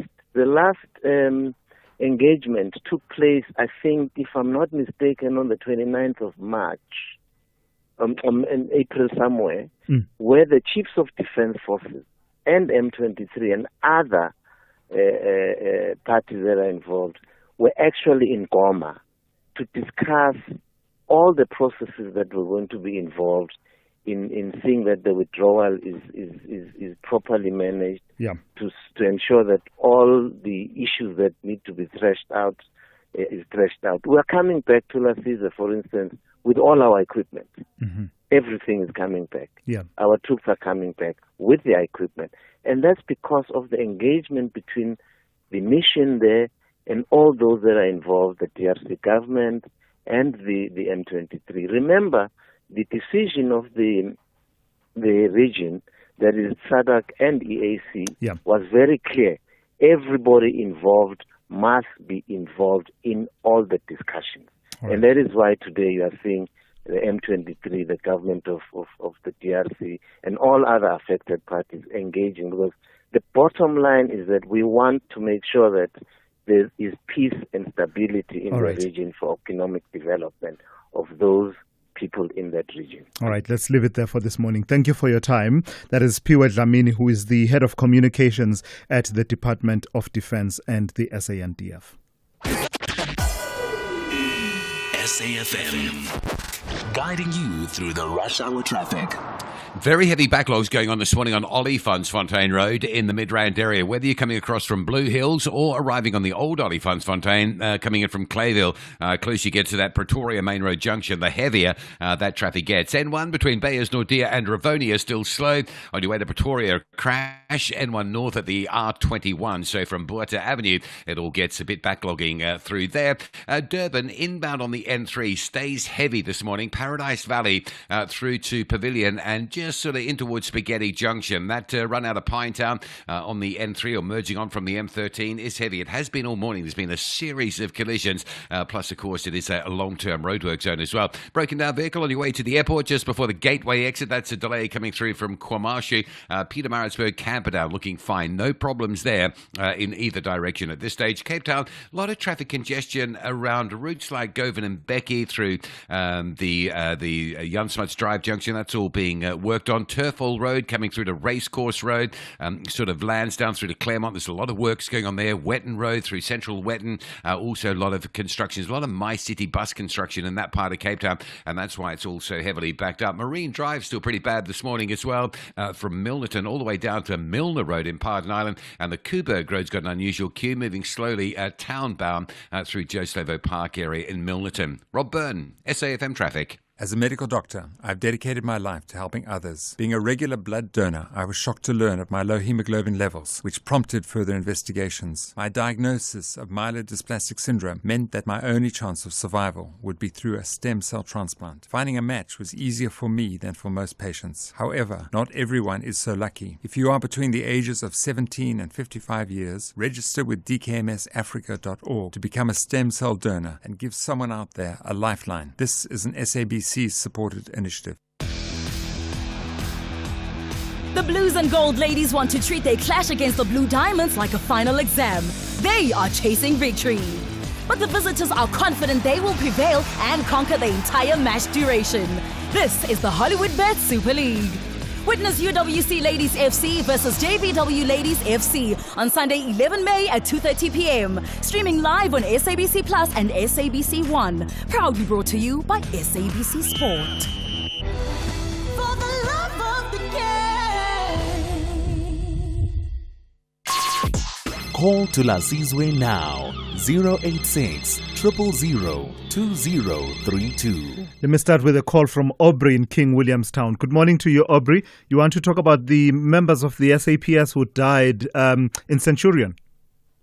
Well, good morning, Bratos. Yes, indeed. And generally about the SAPS and the SANDF.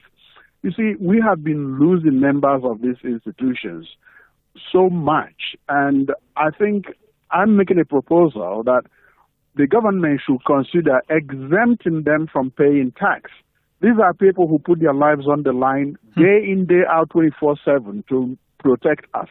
we need to be able to do something for them, not just remunerating them as a salary, but an incentive, like giving them tax exemption. I believe we can afford that because they really have put their lives on the line. I think Edward Kiswetter, the SARS commissioner, would not be happy to hear what you're saying.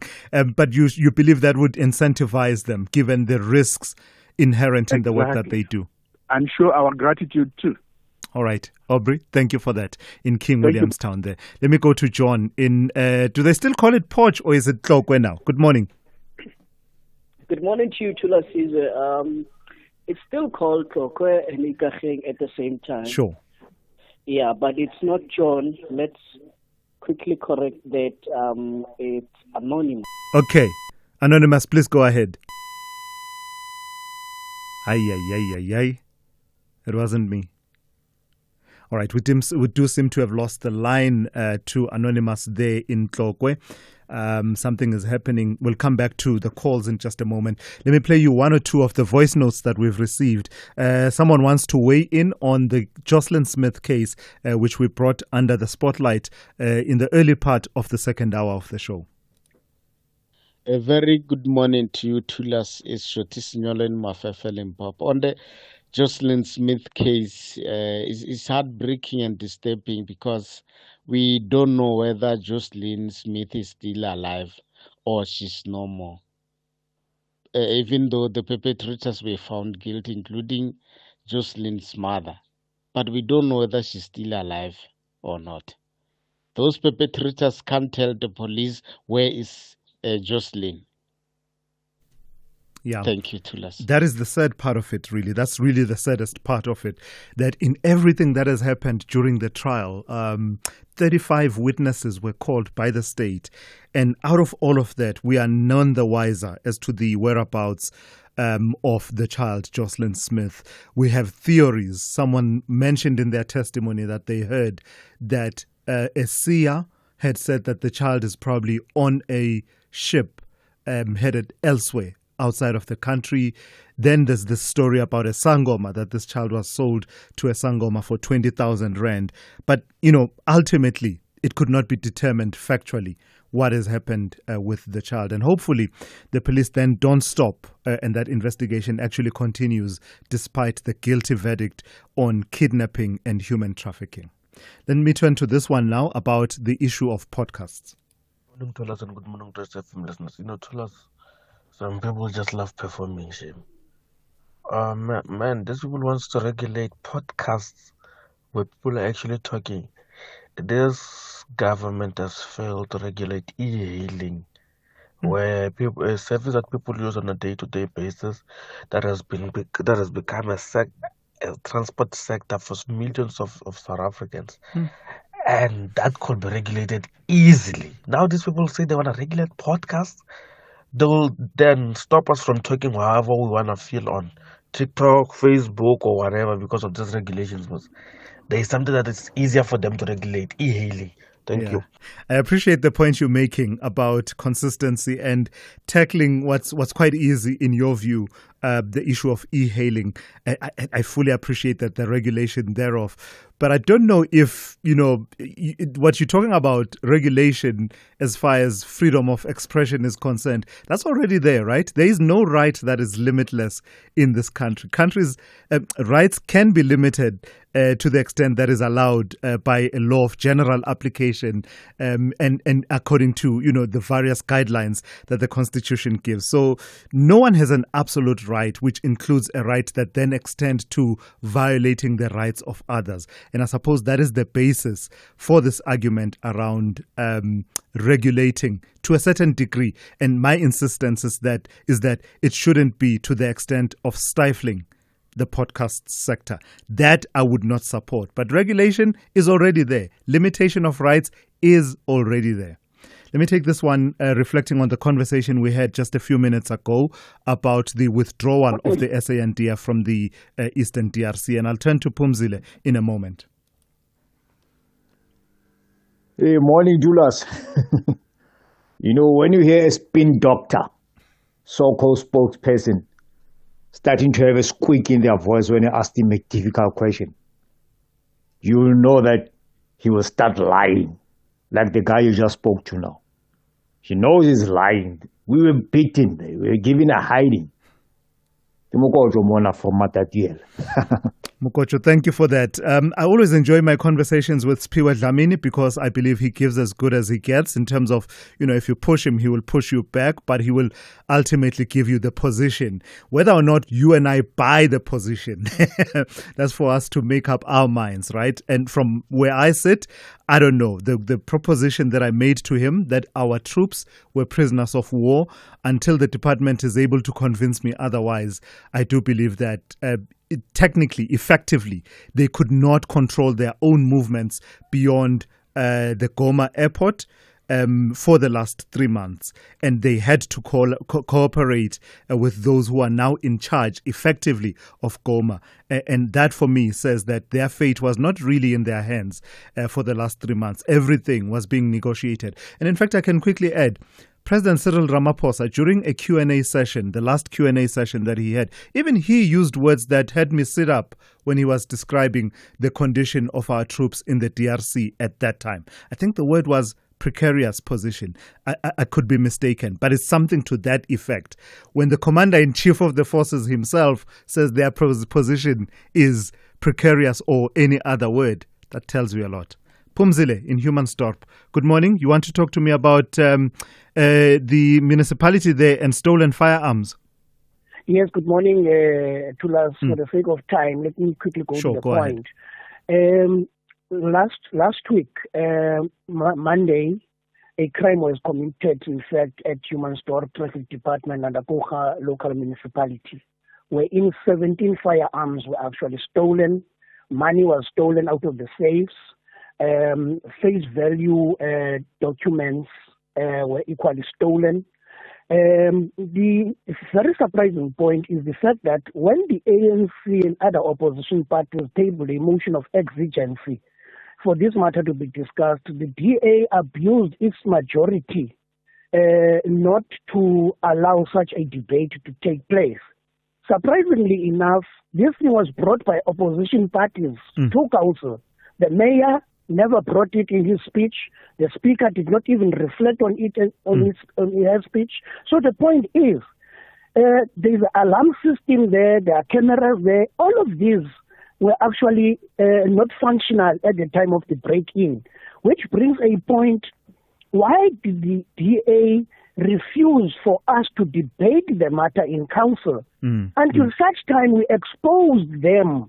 They only realized when was it 2 days ago, that it is important to inform the community. While this thing was already viral, because it is spread by us as opposition parties in the caucus. Pumzile, let's do this. Council, so to speak, let me ask you to stay on hold so that the team can take as much information as possible from you, because this sounds like a conversation that we should take forward. Definitely something of concern that we should take forward. A break-in that Pumzile is talking about there, where firearms were stolen in that municipality. Definitely a conversation that I believe we should return to. Well, that's it really. That's our full and final account to you, at least for this morning, in lieu of your morning brief. But don't go anywhere, because more quality news, current affairs and talk programming continues here on SAFM, starting up after the news with The Talking Point with Kathy Muhlahlan.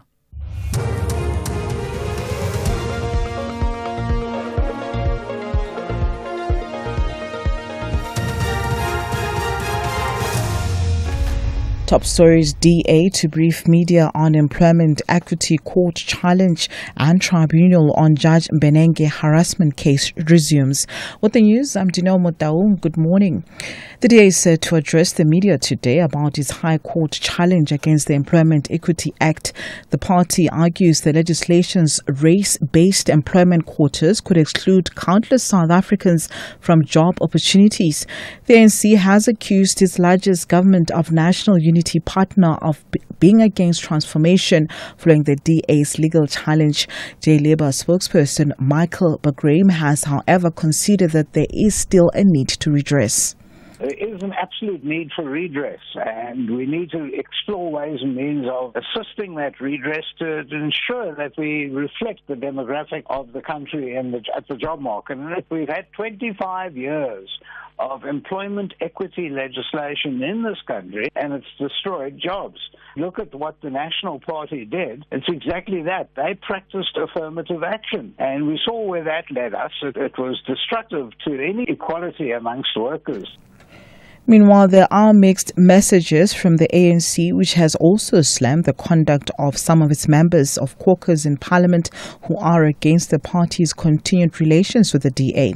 This follows reports that some ANC MPs expressed their frustration at the party's National Executive Committee's failure to decide on the DA's participation in the government of national unity. The ANC members raised their dissatisfaction with the ANC's recent legal challenge. ANC Secretary General Fikile Mbalula says the conduct of some party members borders on ill discipline. In other news, a trial within a trial of former Free State Premier Ace Magashula's personal assistant is expected to resume today in the High Court in Bloemfontein. Morwadi Cholota is one of the 17 accused in the asbestos roof